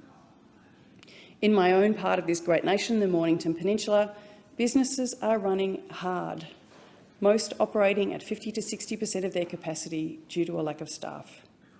Many of them are bringing workers from overseas for our summer season, which sees our population surge by around 100,000 residents over January. Our busy working summers are a beautiful melting pot of different employment experiences and, in some cases, practices. Our small business sector will need time to ready itself for the new positive duty. This bill is the subject of a Senate committee inquiry which will report next week. No doubt the needs and preparedness of business, especially small business, will be examined in full by that committee. Our modest amendments go to ensuring the bill's new provisions can be implemented with best effect to remove hostility from all workplaces. I thank the member for Berowra for the time he has given me in discussing the intent, impact and operation of the Coalition's amendments. As he said in his second reading speech on this bill earlier this week, there is no place for sexual harassment in Australian society or Australian workplaces. And I add, it has been thus for decades, since women took their place in the Australian workforce. There is no excuse anymore. We have all been through too much. I thank the member. The question is that the bill now be read a second time, and I call the member for Solomon. Thanks, Deputy Speaker. One of the Albanese Labor government's election commitments was, of course, to implement the recommendations of the Australian Human Rights Commission's 2020 Respect at Work report and to introduce a positive duty on employers to prevent sexual harassment as a priority. Now, the bill implements all remaining legislative recommendations from the Respect at Work report. The exception from this bill is recommendation 28, which Minister Burke is progressing separately. This piece of legislation is the result of decades of advocacy by women's organisations which began calling for laws to combat gender-based discrimination in the 70s. Almost 40 years ago, in 1984, this parliament legislated the Sex Discrimination Act, which prohibited sexual harassment at work. However, as Australia's Sex Discrimination Commissioner Kate Jenkins noted in her Respect at Work report, and I quote, "The rate of change has been disappointingly slow. Australia now lags behind other countries in preventing and responding to sexual harassment." End quote. A 2018 survey by the Commission found that 1 in 3 people had experienced sexual harassment at work, 2 in 5 women, 39%, and 1 in 4 men, 26%, were subjected to this reprehensible act. Aboriginal and Torres Strait Islander people were even more likely to be sexually harassed at work. The Jenkins report recommended a new model to fix our broken regulatory system that was clearly not fit for purpose and not protecting people. The report's 55 recommendations included calls for a national survey every 4 years, developing a national evidence base on sexual harassment, recognising it as a form of gender-based violence, school-based training on respectful relationships, establishing a workplace sexual harassment council, legislating an objective of substantive equality between women and men, rather than equality of opportunity, creating a positive duty on employers to eliminate sex discrimination, giving the Commission a broad inquiry function and enforcement powers to examine witnesses, requiring ASX Limited companies to report on cases, and funding and re-establishing working women's centres. Now, Labor committed to fully implementing all recommendations of the Respect at Work report at the last election. I personally was very committed to lobbying for and ensuring funding for the NT Working Women's Centre, and I have for years. I've seen firsthand the positive impact that they have. And the Northern Territory represents a unique and often complex environment for working women that can leave them more vulnerable to harassment. The NT Working Women's Centre reports that 30% of their clients come from culturally and linguistically diverse communities, 16% identified as living with a disability, 11% were Aboriginal and Torres Strait Islander First Nations women, 56% were from regional, rural or remote communities. The centre is the only service provider in the NT that provides holistic support to women experiencing issues in the workplace. And I thank them and congratulate them for their ongoing work representing and assisting Territory women. And while sexual harassment in the workplace is a very serious issue, the NT Working Women's Centre also provides services to women experiencing other workplace issues such as discrimination, bullying and harassment, and the impacts of domestic and family violence. For many women working in the Northern Territory, maintaining employment is critical because they might have limited options even if they wanted to find another job. Some of these obstacles include living in a regional or remote area with very few work opportunities, visa restrictions that are tied to specific employers or regions, family responsibilities including caring for relatives, and cultural or community links and obligations. So I am delighted, Deputy Speaker, that we have been able to provide more support for women at work by extending our funding for these services. And the Albanese Labor government is proud to equip the Australian Human Rights Commission for the fight against the national scourge of sexual harassment in the workplace. This bill realises the government's election commitment to fully implement the recommendations of the Respect at Work report, something I note that the previous government did not do. After commissioning the work in 2018, the Morrison government ignored the final report for over a year, leaving it to gather dust on the desk of the former Attorney-General. Now, you do, Deputy Speaker, have to wonder why that may have been. It simply should not have taken this long. The Sex Discrimination Commissioner herself described the former government's weak response to her report as a missed opportunity. The former coalition government eventually later presented a bill to Parliament in response to this report, but that was nowhere near strong enough to deliver the legislative changes proposed by the Sex Discrimination Commissioner. In its roadmap for respect, the current opposition was unclear on whether it even supported the positive duty recommendation in the report, which would make it a duty for employers to monitor and prevent sexual harassment at work. But in this bill, the Albanese Labor government is proposing reforms that are critical for ensuring safer, respectful and more equitable workplaces for all Australians. This Sex Discrimination and Fair Work Respected Work Amendment Bill 2022 updates a suite of legislation: the Sex Discrimination Act 1984, Australian Human Rights Commission Act 1986, Workplace Gender Equality Act 2012, Disability Discrimination Act 1992, Racial Discrimination Act 1975 and Age Discrimination Act 2004. Following Recommendation 17, the bill introduces in the Sex Discrimination Act a positive duty on employers to eliminate sex discrimination, sexual and sex-based harassment, hostile work environments and victimisation. So employers will be responsible for protecting workers from, deterring against and reporting on these odious acts. Following Recommendation 18, the bill gives the Commission the function of assessing and enforcing compliance with a positive duty in the Sex Discrimination Act.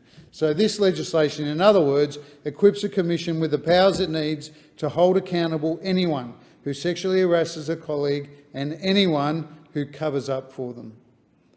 Following Recommendation 16A, the bill replaces the clause stating that an object of the Act was to achieve, quote, equality of opportunity between men and women with an object to, quote, achieve substantive equality between men and women. This is a major reform, Deputy Speaker, and raising our collective aim to be fully achieved, that equality between men and women. That's an objective this government is very proud to advance. And following Recommendation 16B, the bill ensures that the provisions relating to sex-based harassment in the Sex Discrimination Act extend to conduct of a demeaning nature, not just conduct of a, quote, seriously, end quote, demeaning nature. That will lower the threshold for reporting harassment so that all levels of toxic work cultures can be exposed to the light of day and sanitised. Now, these are not small reforms or merely tinkering with legislation. These are profound changes which have the potential to leave workplaces across the country a lot safer for everyone. Sexual harassment doesn't just affect those 2 in 5 women and 1 in 4 men, and affects them for life. It affects them for life due to trauma. It affects workplaces from small businesses up to large corporations and, in turn, the productivity of our economy. But most of all, it tarnishes our self-respect as a nation and shakes our belief that all Australians can walk this land and work in workplaces safely. Freedom from harm shouldn't be a dream, Deputy Speaker. Respect at work is a right, not a privilege for only some of us. And again, in finishing, I want to thank all of those working in this space to get us safer workplaces, because everyone deserves to feel safe at work. Yeah, thank the member. The question is that the bill now be read a second time, and I call the member for Wentworth. Thank you. The respected Madam Deputy Speaker, the Respect at Work Bill report shone a deeply troubling light on the culture within Australian workplaces. For some, the findings were surprising. For many of us today, they were anything but. As the Attorney-General acknowledged in his second reading speech, sexual harassment is a serious and pervasive issue in Australia.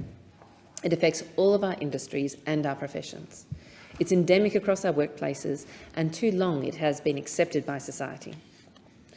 When we could have chosen to act, we have turned away and ignored the problem. And our country's inaction is borne out in facts. 1 in 3 people experience sexual harassment at the workplace in the last 5 years. Amongst those people, almost half have experienced harassment previously at the same workplace. And yet only 1 in 5 people sought support or advice. The foundations of the Respect at Work report are the lived experiences of thousands of Australian women in the workplace. It's the stories of our mums and daughters, of our best friends and our old friends, of our colleagues in our community. It's the display of pornographic material in our offices, the unwanted sexual advance at the Christmas party, the offensive and derogatory comments that masquerade as so-called banter. The recent election may well have been about climate, but it's also been about women. And women in Wentworth and around the country are saying, enough is enough. Women in Wentworth and around the country stood up and demanded a response to harassment, to the abuse and to the inequity of women across Australia who have been subjugated for too long. And they returned myself and a record number of other women to this place to deliver that change. And as I speak in support of this bill today, I stand on their shoulders. And I stand side by side with many thousands of survivors of sexual harassment and discrimination across this country. Because enough is enough. And that is why I'm delighted to speak on the bill today. A bill that prohibits conduct which subjects a person to a hostile work environment on the grounds of their sex. A bill that places a positive duty on employers to take reasonable and proportionate measures to eliminate unlawful discrimination on the basis of sex. And a bill that empowers the Human Rights Commission to conduct inquiries into systemic and unlawful discrimination and to support businesses to make work environments in Australia a safer place. I congratulate the government on its commitment to implementing the recommendations of the Respect at Work report and on its decision to prioritise this issue in the early months of their government. The women of this country have spoken, and I'm glad the government is finally listening. However, we cannot allow the speed of change that is necessary to lead this legislation, which limits the ability of survivors to seek legal recourse. The legal cost provisions in the bill introduce what is known as cost neutrality approach. As a default position, this means that in an unlawful discrimination proceeding, each party would bear their own costs. There's an appealing logic toward cost neutrality approach, and certainly it was my first instinct to support it. However, failing to reward successful applicants with a favourable cost over order may deter those with a meritorious claim from coming forward. This is because there is significant risk that a survivor's own legal costs will be higher than any compensation awarded. As currently drafted, the bill gives an incentive for well-funded defendants to draw out court proceedings against less well-funded plaintiffs, adding to the trauma that survivors already are facing. When only 17% of people experiencing sexual harassment make a formal complaint, we cannot afford to add further barriers to stop people coming forward. I know that this bill has been drafted with the best of intentions, and therefore I urge the government to work with the crossbench to consider options for costs that ensure equal access to justice for those experiencing harassment or discrimination. But there's another key concern for me: why this bill fails LGBTQ people. It is sadly not just women who experience harassment and discrimination in the workplace.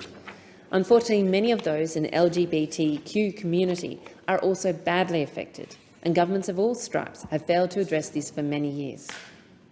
The discrimination and harassment experienced by LGBTQ community in Australia is borne out by shocking findings in our country's largest ever survey of the community, conducted in 2020. This survey found that 6 in 10 LGBTQ people felt that they had been unfairly treated to some degree in the last year because of their sexual orientation, a figure that is even higher for people who are trans or gender diverse. Even worse, around 25% of LGBTQ people have experienced sexual harassment in the past year, including being spat at or receiving an offensive gesture. And in the workplace, there is significant ongoing discrimination. A Human Rights Commission report found that 62% of LGBTQ people felt they were unable to disclose their sexual orientation in the workplace despite wanting to, and that there are higher rates of workplace sexual harassment among LGBTQ people compared with those who identify as straight or heterosexual. Deputy Speaker, behind these statistics is an appalling lived experience for many thousands of ordinary Australians. People who are afraid to bring their whole selves to work because they're afraid of what their co-workers might say. People who've stayed quiet when they were harassed because they think no one will believe them. People who've come to me in floods of tears during the election campaign because of the abuse they had received from the overt politicisation of issues around trans rights. The point is, Deputy Speaker, nobody should be subject to conduct in the workplace which is offensive, which is intimidating, or which is humiliating, regardless of whether that conduct relates to their sex, to their sexual orientation, to their gender identity, or any other protected attribute. However, in this noble pursuit of swiftly implementing the remaining findings of the Respect at Work report, this bill does not provide appropriate protections for LGBTQ communities. Hostile environment provisions, which are critical to defining and preventing the types of harassment that have characterised our workplaces for too long, do not extend to hostility relating to somebody's sexuality. And by extension, the positive duty placed on employers by this bill is limited to preventing discrimination, but only on the basis of sex. In both these cases, this means the provision of the bill do not reflect the full range of characteristics that are protected under the Sex Discrimination Act, or the characteristics that are protected under similar discrimination laws, such as the Racial Discrimination Act. We have an opportunity to put this right, to improve the bill before the House, and to put safe space at work, not just for women, but for people regardless of their identity. Proposed changes to the bill. Deputy Speaker, there are two ways that this can be done. First, the government should amend the bill so that the provisions relating to hostile workplace environments on the grounds of sex are expanded to include all attributes that are protected under the Sex Discrimination Act. This includes hostility on the grounds of sexual orientation, gender identity, and whether someone is pregnant or breastfeeding. The government should also consider whether it is necessary to amend other federal discrimination laws, such as the Racial Discrimination Act, for the same reason. Second, the government should extend the positive duty on employers in the same way, such that it reflects the discrimination laws to which they are already subject. As currently written, the bill only requires employers to prevent unlawful sex discrimination and not forms of other unlawful discrimination. And this fails the opportunity to address the intersectionality of discriminatory practice and to create a safe work environment for all, which is certainly, I think, the ambition of this parliament. I will be moving amendments in relation to both of these areas, and I call on the government to support them and the opposition. Deputy Speaker, harmonising the provisions in this bill across different protected characteristics makes sense for those who it protects, but it also makes sense for business. Some firms I speak to have already measures detailed in this bill in place, and they feel the legislation is now catching up with industry good practice. For others, they acknowledge there's much more work to do, and they're keen to get on with the job. However, what is not helpful for business is a piecemeal approach to legislation that leaves them with a complex array of requirements that are inconsistent across discrimination, corporate and work health and safety laws. This has been, unfortunately, the approach to this legislation across many areas by many governments for many years, and has left those many of whom care deeply about doing the right thing, scratching their heads, trying to understand whether they are compliant or not with all the different types of legislation that apply differently in different circumstances. And so I urge the government to consider how they can expand the provisions of this bill to ensure they consistently address discrimination across all protected characteristics, whether that be gender, sexual orientation, disability or race. And to support business with the implementation, I urge the Human Rights Commission to draw up regulations and guidance supporting this bill that, to the greatest extent possible, reflect a consistent approach with existing work health and safety requirements. Deputy Speaker, this is a landmark piece of legislation for women across Australia. I urge the government to ensure that this is also a landmark piece of legislation for LGBTQ people in Australia and those suffering discrimination. Thank you. I thank the member. The question is that the bill now be read a second time, and I call the member for Lilly. Thank you, Deputy Speaker. The Respect at Work report investigated sexual harassment in Australian workplaces. Harassment, assault and abuse can have a lasting effect on survivors, and I recognise that days like today in particular are highly distressing. My thoughts at this time are with the victim survivors of assault right across the country. Last year in the House, I voiced to the House my hope on what legitimate action on this issue would look like. At the time, millions of women across Australia watched and waited for the previous government to act. And to no one's surprise, the former government buried this report. And the election came and women across Australia demanded change. They helped change the government because they wanted action. They wanted to be heard and they wanted their concerns addressed by the lawmakers of their own country. We now have a new Labor government, a government who has been listening to women, a government who is taking action to legislate some very long fought for justice for women. The 18-month national inquiry led by Sex Discrimination Commissioner Kate Jenkins provided an opportunity for thousands of Australians to share their stories. Stories of suffering, stories of pain, stories of harassment and assault that Australians have faced at work, including this very building we stand in today. The walls of Parliament House hold countless stories, many of which came to light and were heard of as part of this report. And I want to acknowledge the strength, the bravery and courage of all that came forward and contributed to this report. The horrific stories that were bravely shared signified courage and showed Australians that sexual discrimination, sexual harassment and sexual assault is very much prevalent in our workplaces and that it occurs at every level, every industry and every profession across the nation. I want to thank Sex Discrimination Commissioner Kate Jenkins and her staff at the Human Rights Commission for their tireless work in handing down this report. We appreciate you. I would also like to acknowledge the work of my colleagues, the Minister for the Environment and Water and the now Deputy Speaker and Member for Newcastle. They promised Australian women that a Labor government would see the implementation of all 55 recommendations of the Sex Discrimination Commissioner's Respect at Work report. Last year, 100,000 women across Australia took part in the March for Justice to have their voices heard. That march took place in the shadow of the revolution and reform that was brought about by women in the 1970s. That is how long women have been waiting for action like this. Then we had a Prime Minister and a government who refused to even walk out the front door to listen to 10,000 women and supporters who were demanding respect at work on the lawns of Parliament House. Today we have a new government who is acting. The Anti-Discrimination and Human Rights Legislation Amendment, Respect at Work Bill, marks a significant step towards fulfilling the government's commitment to implementing the recommendations of the Respect at Work report as a matter of priority. This bill fully implements 7 recommendations, including all legislative recommendations, barring the inclusion of a prohibition on sexual harassment in the Fair Work Act 2009, which the Minister for Employment and Workplace Relations is working on separate. Every single person has the right to be safe, respected and valued in their workplace. Sexual harassment is not inevitable, it is preventable.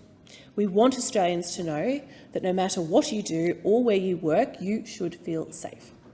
We want to set the standard for the world to see.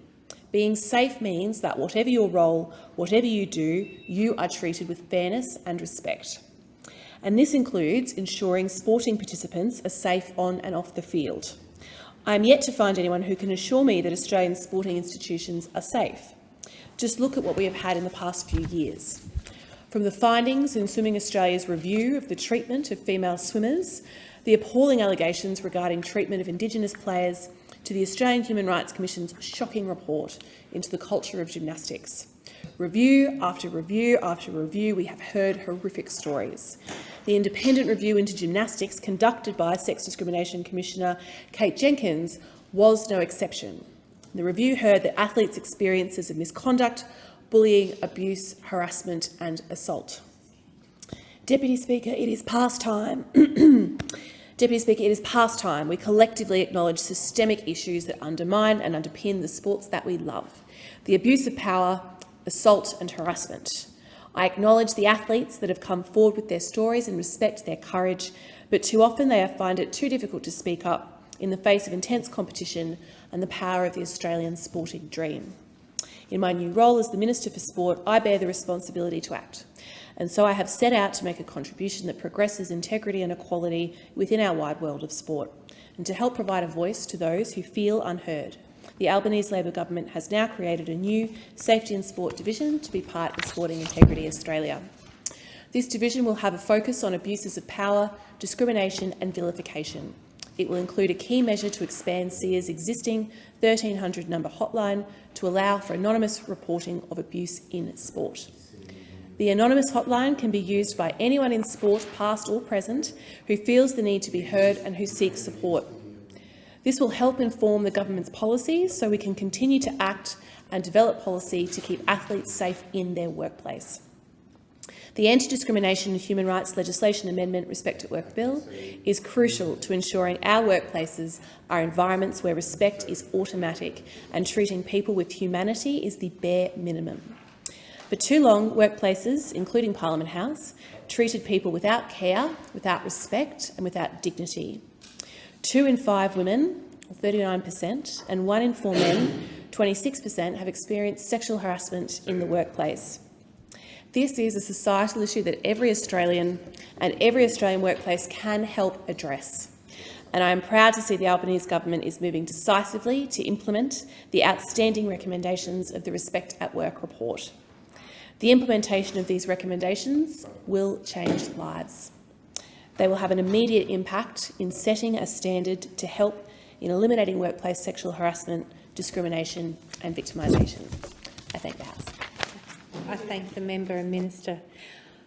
The question is that the bill now be read a second time, and I call the member for Melbourne. Thank you, Deputy Speaker. The Respect at Work report shone a light on the scale of workplace sexual harassment, something in this place we've become all too familiar with, sadly. In her landmark report, Sex Discrimination Commissioner Kate Jenkins set out a comprehensive, practical and targeted suite of reforms to tackle the problem. Those recommendations were the product of many interviews and consultations with survivors, business owners, governments, unions, NGOs, lawyers and others. They represented a holistic plan to address discrimination and structural inequalities, to relieve the burden on victims and to make workplaces safe. The recommendations were designed as an integrated package, but the previous government opted to cherry-pick the recommendations that it supported. We called it out at the time, and we're pleased to see this government recognise they need to finish the job and implement the report in full. The Senate inquiry into this bill is ongoing, and we may propose amendments in the Senate after that investigation is complete. However, we acknowledge that this bill is a welcome and overdue reform to make workplaces safe and respectful for everyone. We're pleased that the objectives of this will be supported by giving additional funding to the Australian Human Rights Commission. This will allow the Human Rights Commission to undertake its extra powers and duties, and funding of a national network of working women's centres to provide practical advice and support to employees experiencing harassment. The bill has a number of important provisions. Schedule 2 imposes positive duties on employers to maintain a safe workplace and gives the AHRC powers to investigate compliance with the duty. The positive duty was the centrepiece of the Respect at Work report. Eliminating workplace sexual harassment will take a big cultural shift. A positive duty to create and maintain a safe workplace is the best way to achieve that. It shifts the focus from individual employees having to report bad behaviour and individual employers taking an ad hoc approach to what to do about it. Instead, it requires employers to proactively prevent discrimination and harassment in their workplace. The previous government and some members of the business community maintained that a positive duty in the Sex Discrimination Act was not needed, as workplace health and safety laws already include duties to ensure workplace safety. However, that duty is clearly not working. If it was, we wouldn't be seeing more than 1/3 of workers experiencing sexual harassment. Without a positive duty, we are stuck with the current reactive, adversarial victim complaint approach that has failed so many people, mostly women, people of colour, people with disability or queer folk. The bill also gives the Human Rights Commission broad powers to investigate where a workplace is suspected of not meeting its positive duties. employers are issued with show cause notice, provided advice about what is needed to meet the duty, and given an opportunity to set out a plan for what they'll do. The Commission can accept voluntary enforceable undertakings from businesses that commit businesses to improvements. This is an approach that has worked well for other offences monitored by the AHRC. Where the employer's response is inadequate, the Commission may seek orders requiring actions to be taken. The emphasis is on supporting employers to be better employers, but with a compliance and enforcement framework that allows strong action to be taken where employers don't lift their game. Schedule 1 is also important as it focuses on hostile workplace environments. It prohibits a person subjecting another person to a workplace environment that is hostile on the ground of sex. It calls for express prohibition of creating or facilitating a hostile environment in which sex-based harassment is excused, ignored or even encouraged. Complementing the positive duty, this recommendation takes a workplace-level approach to cultural change. Sexual harassment is more likely to occur where a workplace environment is sexually charged or hostile, even if the conduct is not directed at a particular person. For example, mine sites where women are habitually given menial tasks and where predatory behaviour is ignored. Hospitality businesses where women are expected to wear skimpy clothing and put up with lecherous customers. Lunchrooms where sexist, racist or homophobic jokes are told or laughed at by senior staff. The AHRC's 2018 National Survey of Sexual Harassment found significantly higher rates of harassment in the fast food and retail industries, particularly for young women. This schedule provides a clear obligation on employers and staff to identify cultures, work practices, uniforms and office setups that could create an environment in which harassment is facilitated, condoned or ignored. Schedule 3 of this bill investigates systemic discrimination. This schedule again recognises that addressing sexual harassment issues at a systemic level will relieve the burden on individual workers to pursue complaints and will encourage cultural change. These changes allow the Human Rights Commission to have a look at systemic problems and practices. Examining systemic behaviour across a sector or a workplace helps to identify root causes of the discrimination affecting many employees, rather than asking one person to stand up to their boss directly and run the gauntlet of the legal system and risk their reputation, their mental health and their job. Schedule 4 outlines representative actions by unions on behalf of those affected. Many workers want the harassment to stop, but they don't want to be named as a victim.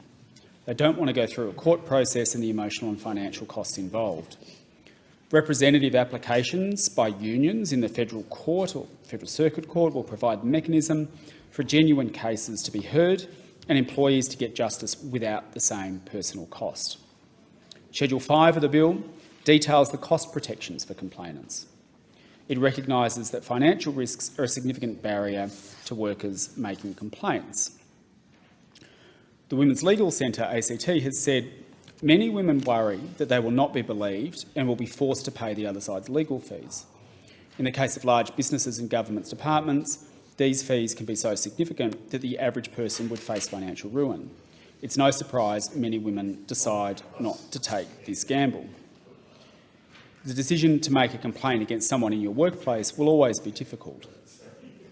Now, on this matter of costs, the member for Kooyong, Dr Ryan, has proposed amendments to instead introduce an equal access model that protects a complainant against adverse costs order, other than where they've acted vexatiously, but allows them to be awarded costs when they succeed. And the prospects of costs will help attract pro bono legal support and remove the cost risks. And this is, as I understand it, also a provision that applies in whistleblower legislation as well. The Greens support the member for Kooyong's amendments, and we hope the government accepts them.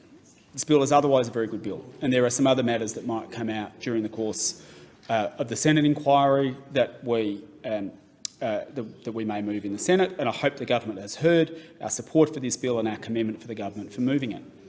But this costs provision is important, and I don't think the government's got it quite right. At the moment, the situation is that, as I understand it, that in these kinds of claims, if a complainant is successful, then the other side will pay their costs.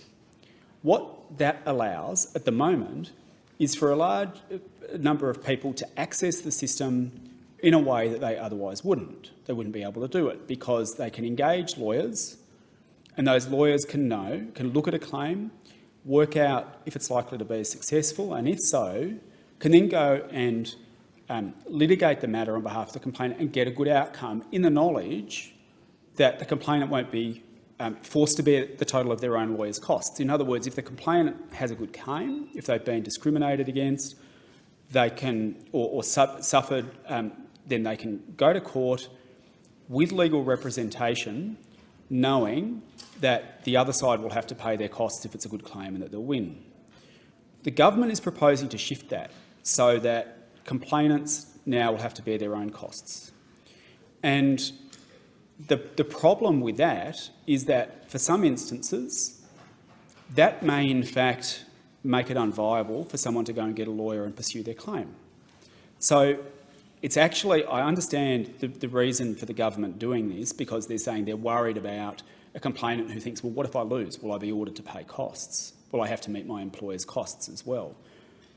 But I think the government's gone too far, because by saying that everyone just bears their own costs in this, they might actually discourage people from raising it.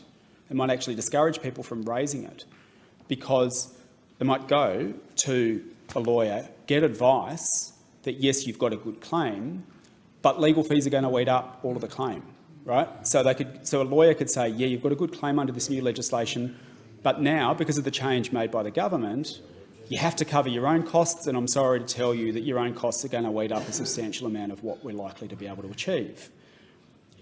A way of dealing with that, of making sure that people feel comfortable about coming forward and not fearing that they might have to pay their employer's costs if they lose, but still maintaining the integrity of the system, is to do what the member for Kooyong is proposing. And that is include an amendment that protects a complainant, that says you will not be liable for your own legal costs unless you act vexatiously. So if you bring a complaint in good faith, this is the member for Ryan's amendment, which we support, member for Kooyong's amendment rather, which we support. If you bring a complaint in good faith and you're not being vexatious, you would have a shield to know that you won't have to pay costs. Even if you lose, you won't have to pay costs. But if you win, the other side will have to pay your costs because they did a wrong, that they committed something that was wrong.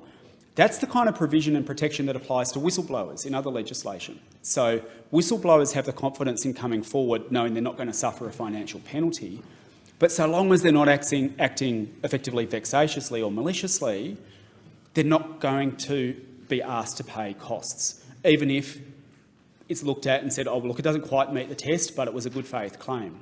So I would urge the government to have a reconsideration of this question of costs, because I think it may have an effect opposite to what the government is proposing.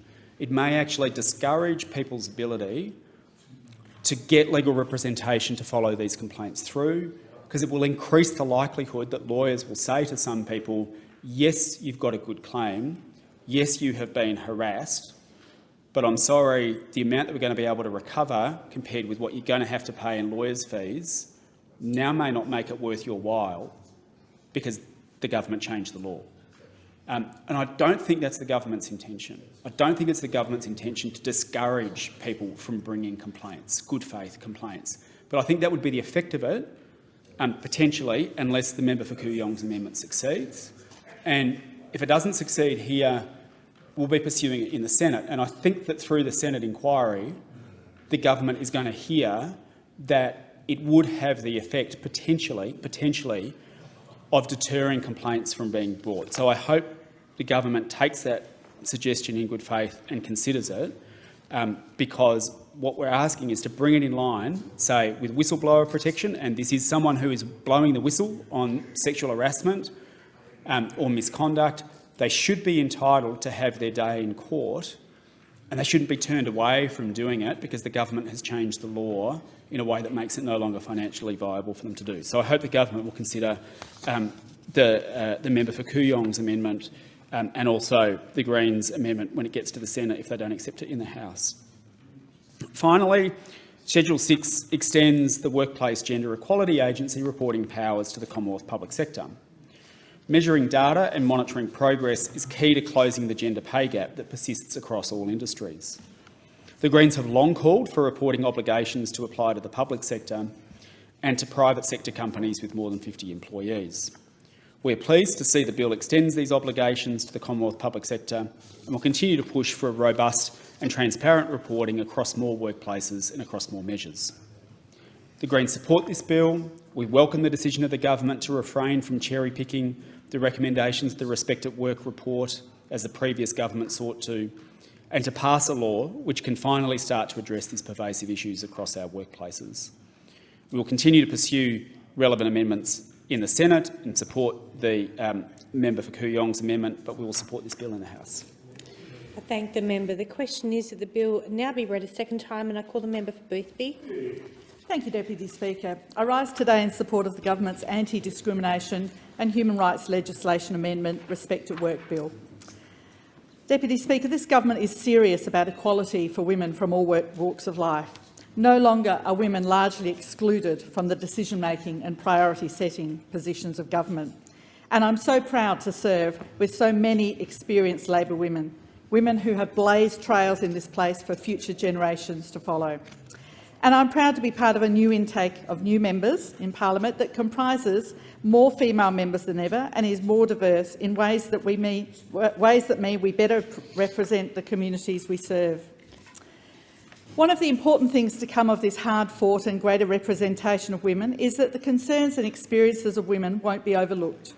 This is not to say that there aren't many good men who are also aware and determined to address gender equalities, and I'm also proud to serve amongst them. But with that many women at the table, that many women so rich in experience, knowledge and passion, and the concerns and experience of women won't be bumped for other priorities. You only have to look at this government's priorities since taking office to see this.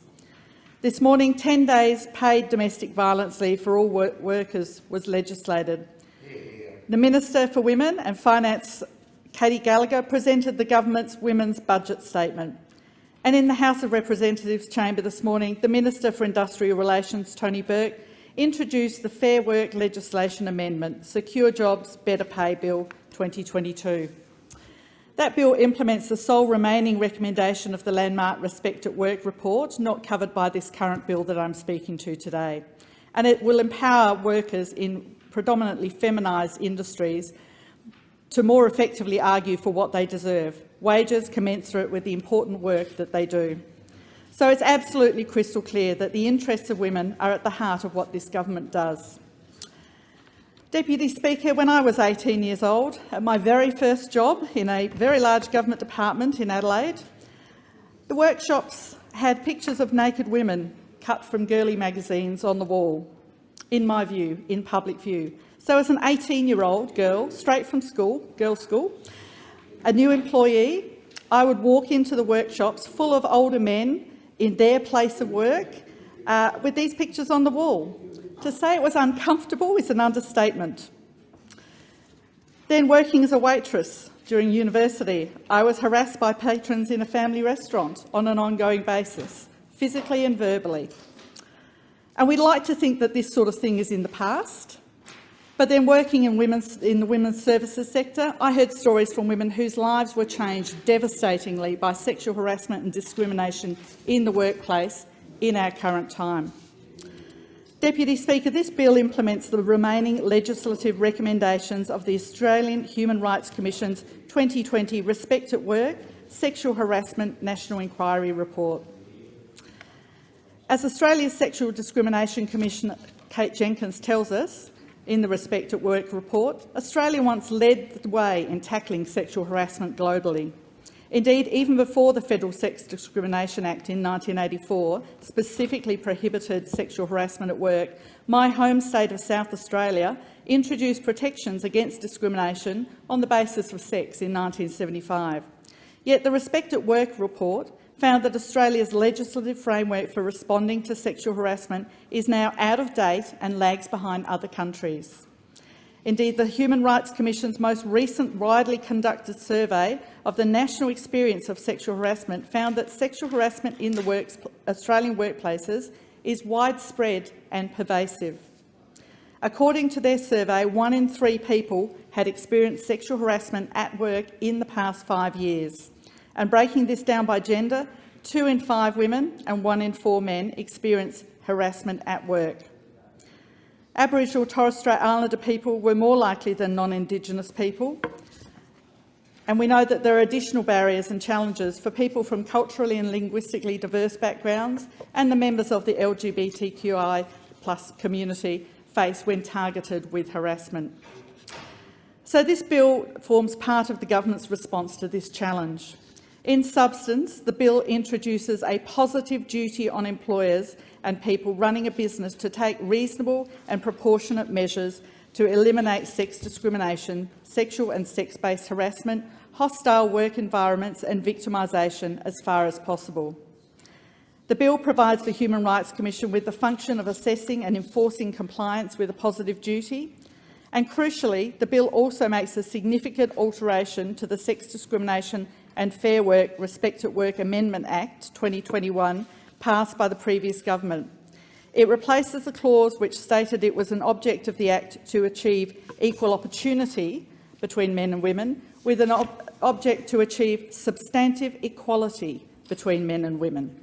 The bill would also expressly prohibit conduct that results in a hostile work environment on the basis of sex, and ensure Commonwealth public sector organisations are also required to report to the Workplace Gender Equality Agency on its gender equality indicators. In totality, Deputy Speaker, this bill should go a long way to ensuring safer, respectful and more equitable workplaces for all Australians. No one should be made to feel unsafe or unwelcome at their place of work. It's simply not right. Now, of course, there remains much work to be done. Sexual harassment, as with most gender-based violence, is really about power. It's about the power of one person to carry out their will, regardless of the impact on others. To make another person feel the power imbalance that exists between them. It diminishes, humiliates and silences victims.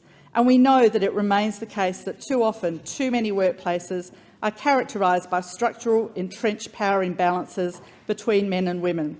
So wherever we see gender inequalities in our society, and let's be honest, we find them everywhere, we must redouble our efforts to eliminate these inequalities.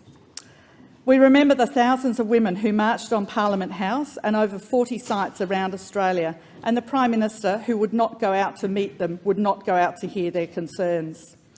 This, and the way we heard that women were treated in this place, is one of the reasons I decided to run for the seat of Boothby.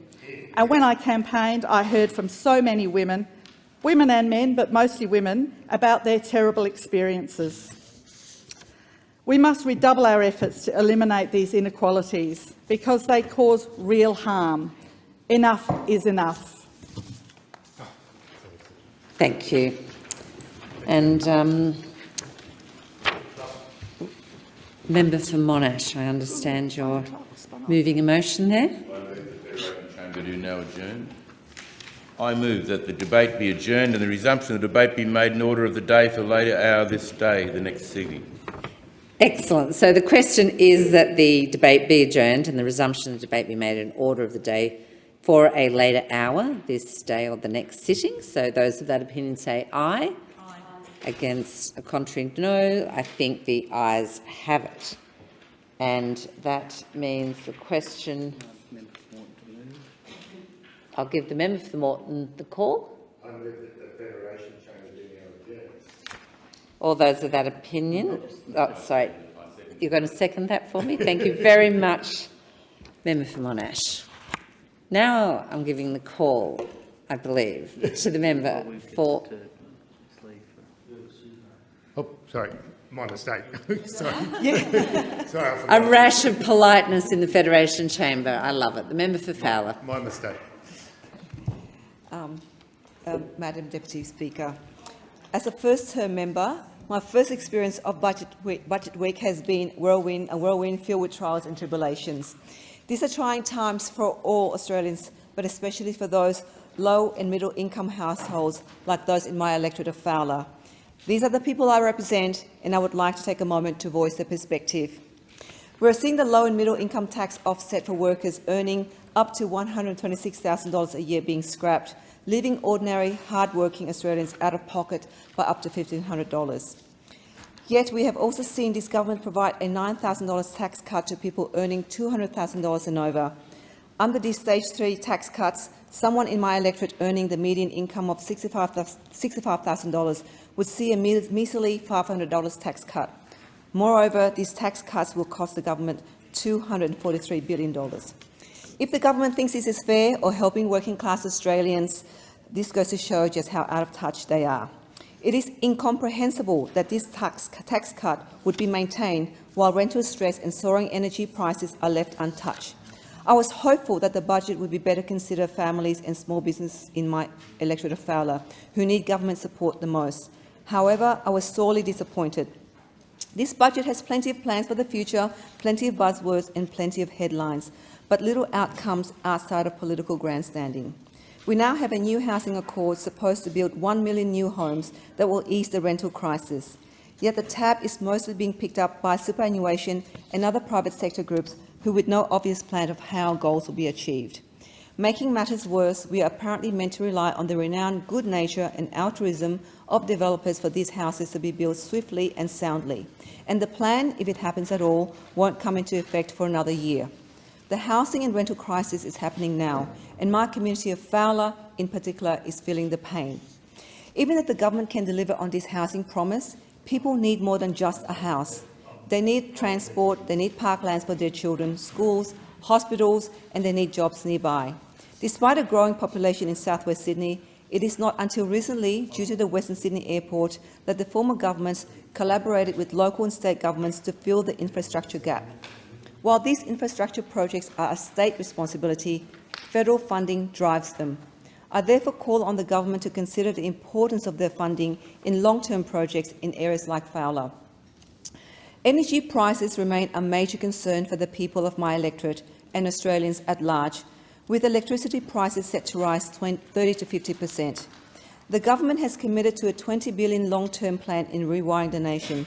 However, the outrageous energy price hike we're witnessing requires immediate attention and solutions.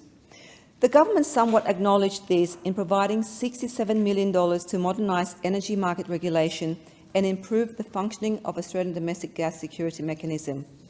However, this will not alleviate price pressures in the short term, and I implore the government to consider reappropriating a small portion of the money from the Powering Australia plan to help low-income households now.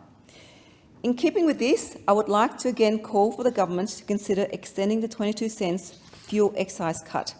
As you know, Madam Deputy Speaker, the majority of my electorate of Fowler and surrounding electorates, families and business rely on their cars to drive to work and must also drive their children and elderly parents around. Reinstating this excise fuel cut would not be inflationary and would assist millions of hard-working Australians. To those wealthier Australians, a 22 cents per litre saving may sound small, but in Fowler, which has the 6th lowest median family income per week in the country, this saving is incredibly important. Combating the issues faced by low-income families is the fact that there has been consistent lack of funding for amenities and public transport in Western Sydney, forcing them to consume more fuel. Here, I would like to again point out that the government could afford a $9,000 tax cut for wealthy Australians but cannot provide a 22 cents per litre excise. That would greatly help low-income families. In sum, this week held much promise. It was an opportunity for this government and the Treasurer to make tough decisions and reach out to show their support for low-income households. The Australians truly battling through tough times. Instead, what we saw was an inversion of the usual budget phrase of decisions taken but not yet announced to decisions announced but not yet taken. I therefore ask this government to consider the forgotten families of Fowler and those who are struggling the most and consider their plight in the present moment, not just the future. Thank you. Member for Moreton. Thank you, Deputy Speaker. In Moreton, we recently honoured a number of local legends at my annual Moreton Volunteer Awards. These awards have become an important feature of the community calendar, an important reminder that we are not just individuals living in the same geographic location, but we're a community working together. Unfortunately, we had to postpone our celebration earlier this year due to an outbreak of COVID, so I was very pleased to belatedly celebrate our wonderful 2021 recipients. At the Wellers Hill Bowls Club, I was joined by local state members, the Honourable Mark Bailey MP, Peter Russo MP, Jess Pugh MP, as well as Councillor Nicole Johnson, Councillor for Tennyson Ward. Edward and his committee at Wellers Hill have very generously allowed us to use their premises without charge. The Wellers Hills Club do this in recognition of volunteerism in our community. People should go and have a meal there on the weekends to support them. The food's great and the beer's even better, Deputy Speaker. The Moreton Volunteer Awards honour the hard work and volunteer spirit that is alive and well on the south side. The recipients are outstanding representatives of people who care, of people who step up, of people who just know what needs to be done for their fellow Australians. The work they do varies, but each of them changes lives and make those lives better. By their quiet example, day after day, they are signalling to the rest of us how to treat our neighbours. Here are the recipients of the Moreton Volunteer Awards. Keegan R, Lee Lang, Sue Nunn, Elizabeth Poo and Jack Wade from St David's Neighbourhood Centre, who I got to present awards in person to outside of Wellers Hill. John Brown and Jim Pascoe from Oxley Men's Shed. Jeff Brun and Larissa Deek from the Anley Junction Festival Committee, who oversaw the biggest Junction Fest ever.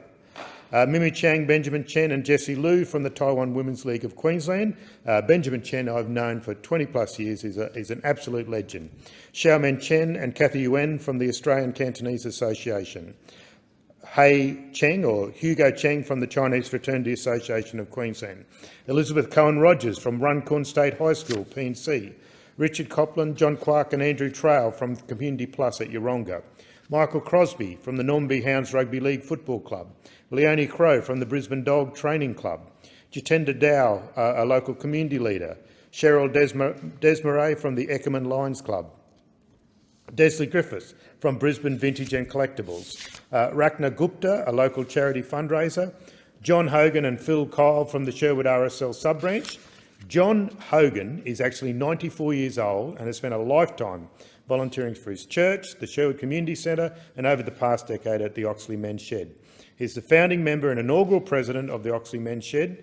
John was instrumental in working with the Brisbane City Council, St John's Church and the community to find a home, build an executive and establish the shed way back in 2011. John is an extraordinary ambassador for the Oxley Men's Shed and is a quiet champion supporting our local community. Teresa Hawkins from the War Widows Association, Sherwood branch. Jeff Ivett and Molly Neville from Sherwood Meals on Wheels.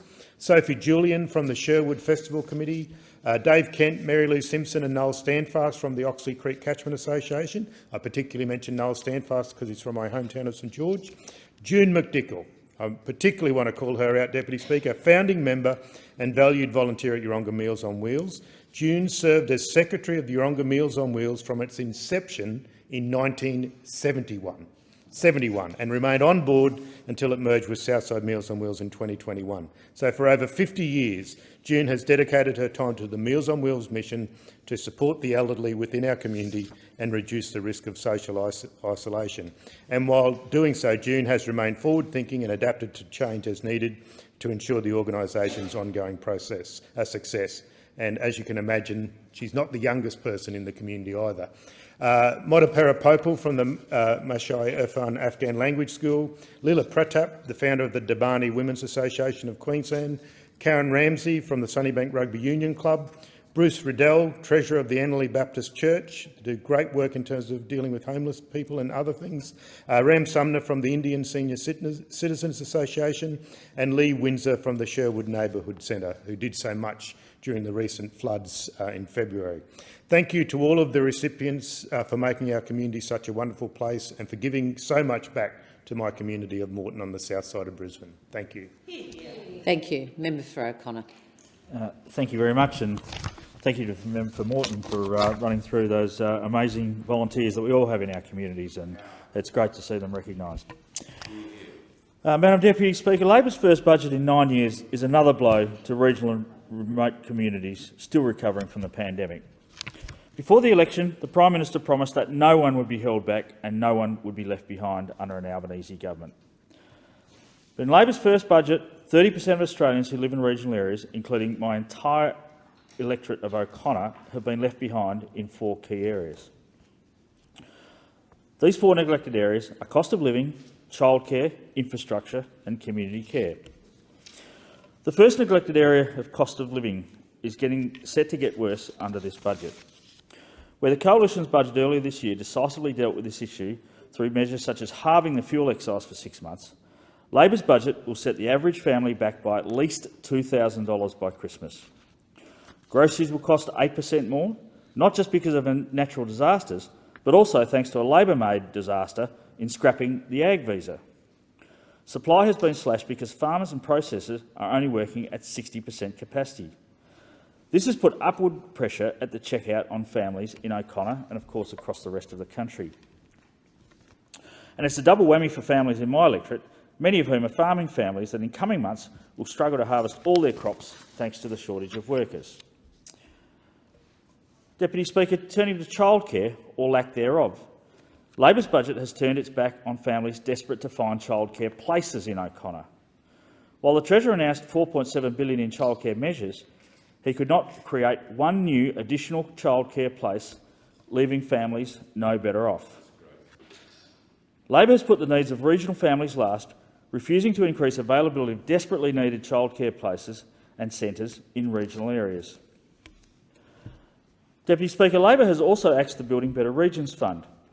Across O'Connor, more than 20 community groups and local councils lodged applications for round 6 of the program.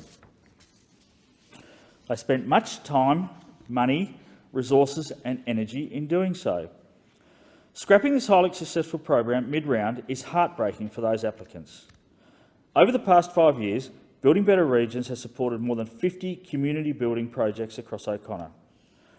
These include the very popular Esperance Jetty project, upgrades to the Niels Hansen Basketball Stadium in Kalgoorlie-Boulder, and extensive works at Middleton Beach, allowing the significant investment in a hotel development in the precinct. Without Building Better Regions, infrastructure renewal in regional communities will stagnate, while projects in Labor's metropolitan heartland are prioritised. In the Lower South West, I welcomed a reported commitment that $39.7 million previously budgeted by the Coalition for Water Security will stay in WA and not vanish into consolidated revenue. I've written to the Minister for Environment and Water urging her to quarantine that money for water security measures now that the WA Labor government has decided not to proceed with the Southern Forest Irrigation Scheme. Unfortunately, the Minister is yet to reply to me, but news reports today that the money will stay in WA is a welcome development and I will hold the Minister to that. With regard to community care, in a bizarre move, federal Labor will blow $217 million over 4 years on scrapping the cashless debit card. Now, Deputy Speaker, that works out to $13,500 per participant in the trial. In the Goldfields, working-age welfare recipients had 80% of their payments placed onto a Visa debit card, with the remaining 20% available to be withdrawn as cash. An early evaluation of the card showed that 41% of surveyed participants who drank alcohol reported drinking less frequently. 48% of surveyed participants who used drugs reported using drugs less frequently. And surprisingly enough, 48% of those who gambled before the trial reported gambling less often. Meanwhile, Warren Blackwood constituents will be disappointed that the budget claiming to allocate $4.2 million to support regional headspace centres, Health Minister Mark Butler has informed the Blackwood Youth Action Group that Labor will reverse the Coalition's pre-election promise of a headspace dedicated to that district. I will keep working with the Blackwood Youth Action Group towards achieving a headspace service in the district. In a further blow, in the middle of the show season, the budget will not proceed with round 2 of the Agricultural Show's Development Grant Program. It's also scrapping funding for the Agricultural Show and Field Days program. Abolishing these programs is bad news for ag societies still recovering from the economic hit of the pandemic. And cuts are proof of the contempt which Labor holds for regional and remote Australia. Thank you, Deputy Speaker. This week, the Albanese Labor government handed down our budget, and I want to begin by acknowledging the role of the public service in delivering that budget. As a former Treasury official, I know the incredibly long hours and stressful work that can go into that over many, many weeks and months, And I just want to thank everyone that's been involved in that.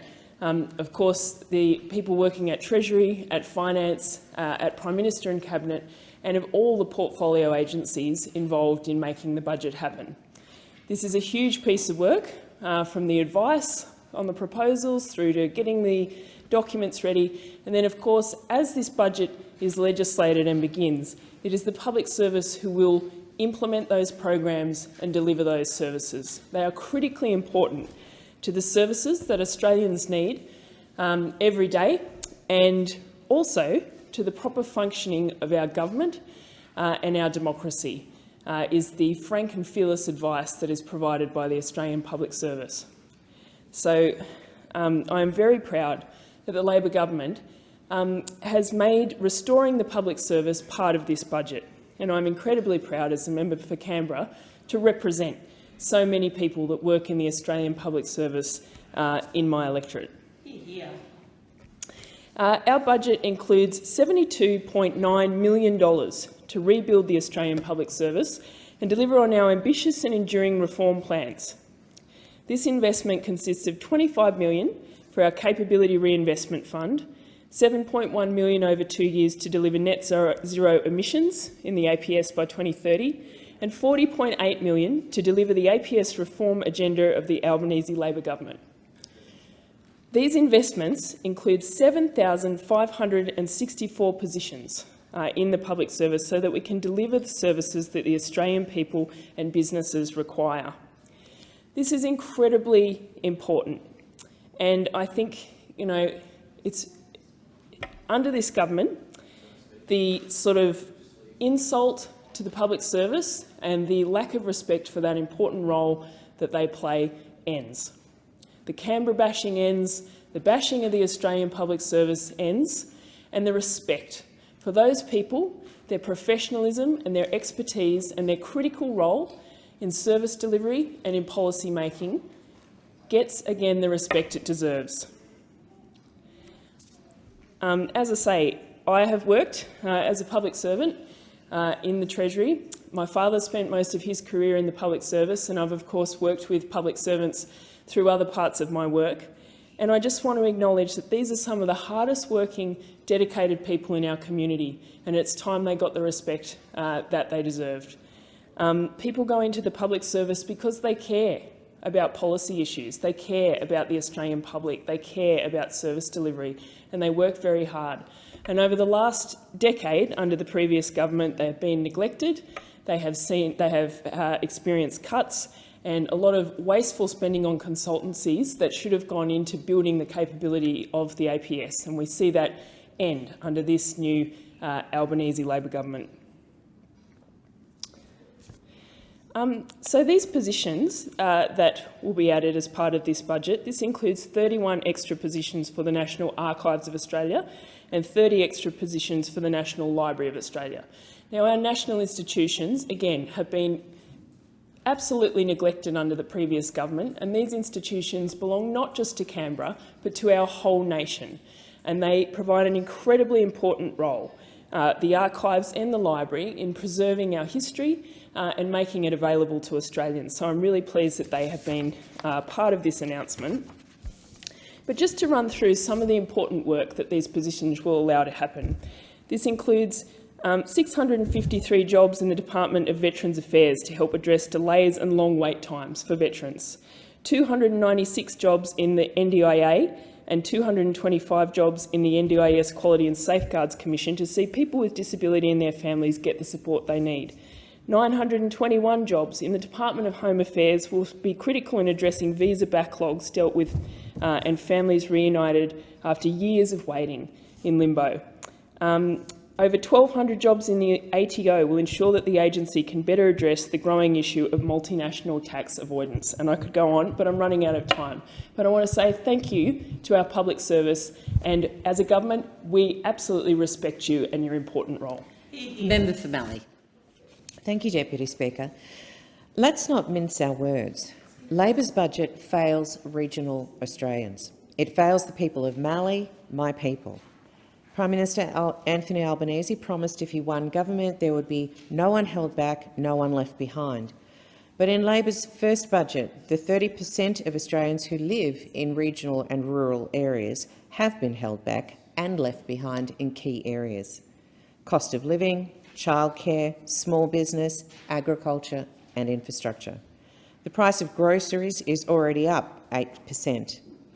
It is easy to point the finger at natural disasters, but Labor's scrapping of the ag visa, which I personally fought so hard for, has had a marked effect.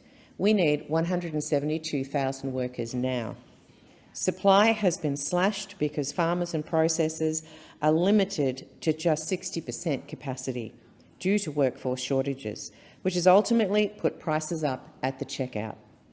Does Labor even know what farmers do?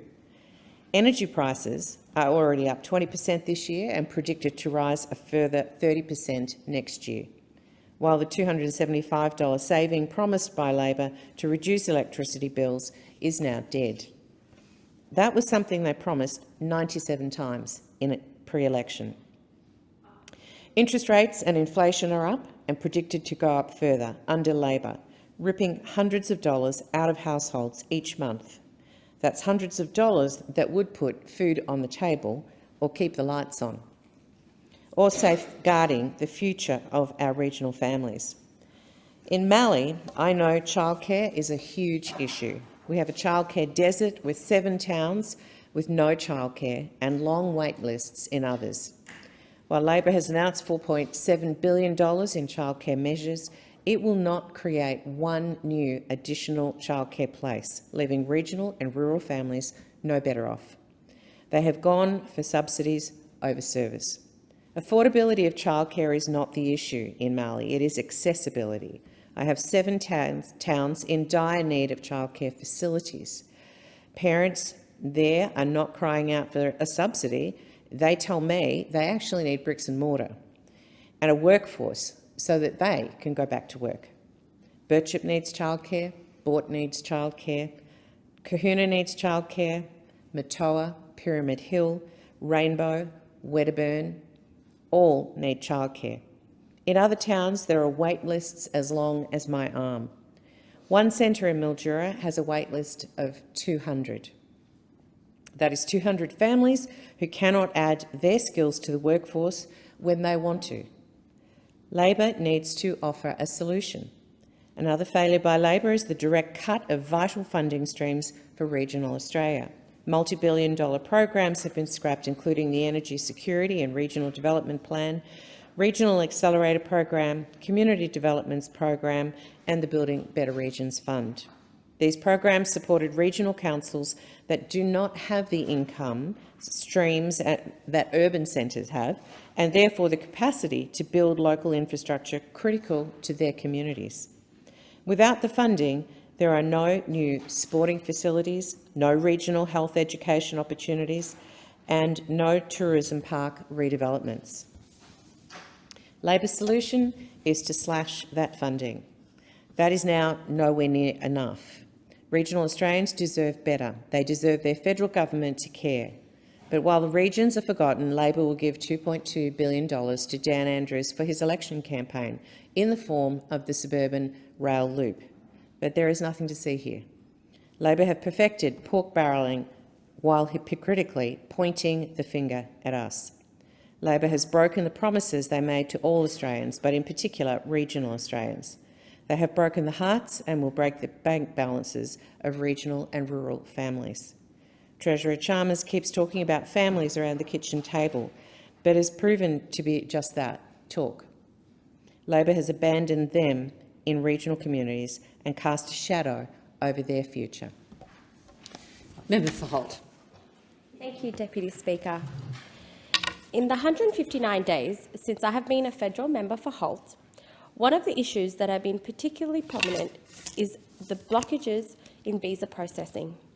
9 years of ifs, buts and cuts by the former coalition government meant that the slimmed-down Department of Home Affairs struggled to keep up with the constituent demand. 1 million visa applications were decaying in the in-tray on 21st of May 2022.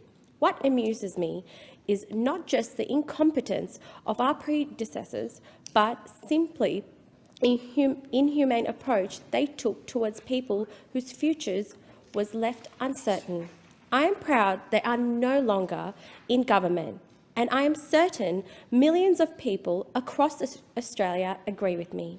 In less than 6 months since taking office, Minister for Immigration, Citizenship and Multicultural Affairs, Andrew Giles, has gotten on with providing certainty to those who have been left in the lurch for years.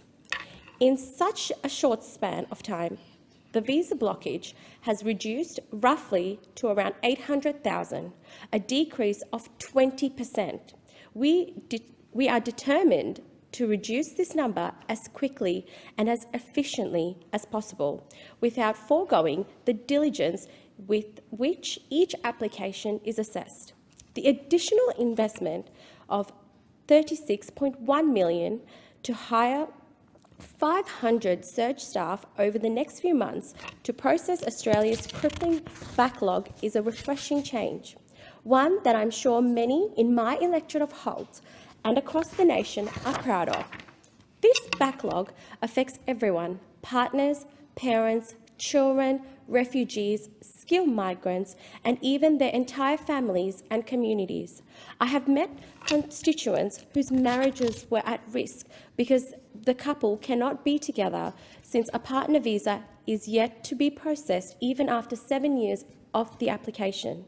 I have met those who have never lived under the same roof as their children. This backlog must go, and the work to make it disappear is well and truly underway. We cannot, as lawmakers, but more importantly, as humans, continue to let the lives of these people hang in uncertainty. This issue affects migrants from every corner of the world, which those communities facing persecution but being most affected because for them, this backlog is literally a matter of life and death. Among them are the Hazara community,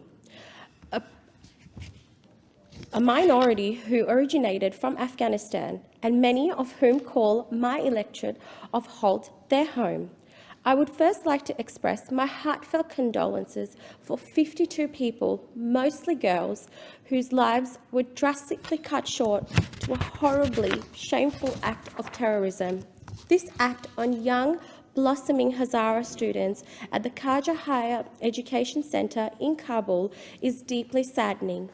It is most recent for a long list of acts of persecution against the Hazara people, acts which have intensified since the Taliban's takeover a year ago.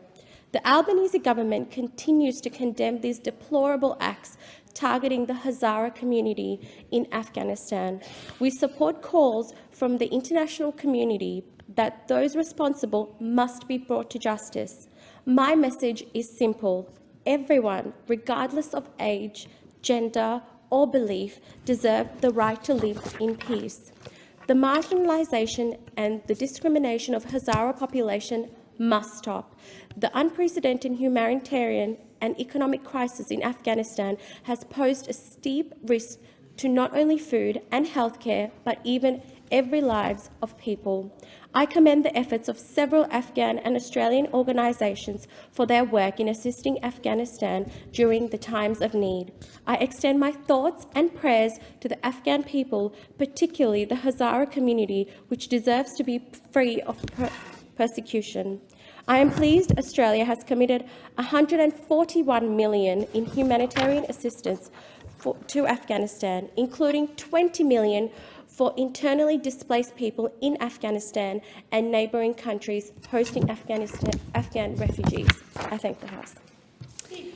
Thank you. And the question before the House is that the motion for the Federation Chamber to now adjourn be agreed to. All those of that opinion say aye. Aye. To the contrary, no. I think the ayes have it. And on that note, the Federation Chamber stands adjourned until 10:30 a.m. on Monday, the 7th of November. Thank you.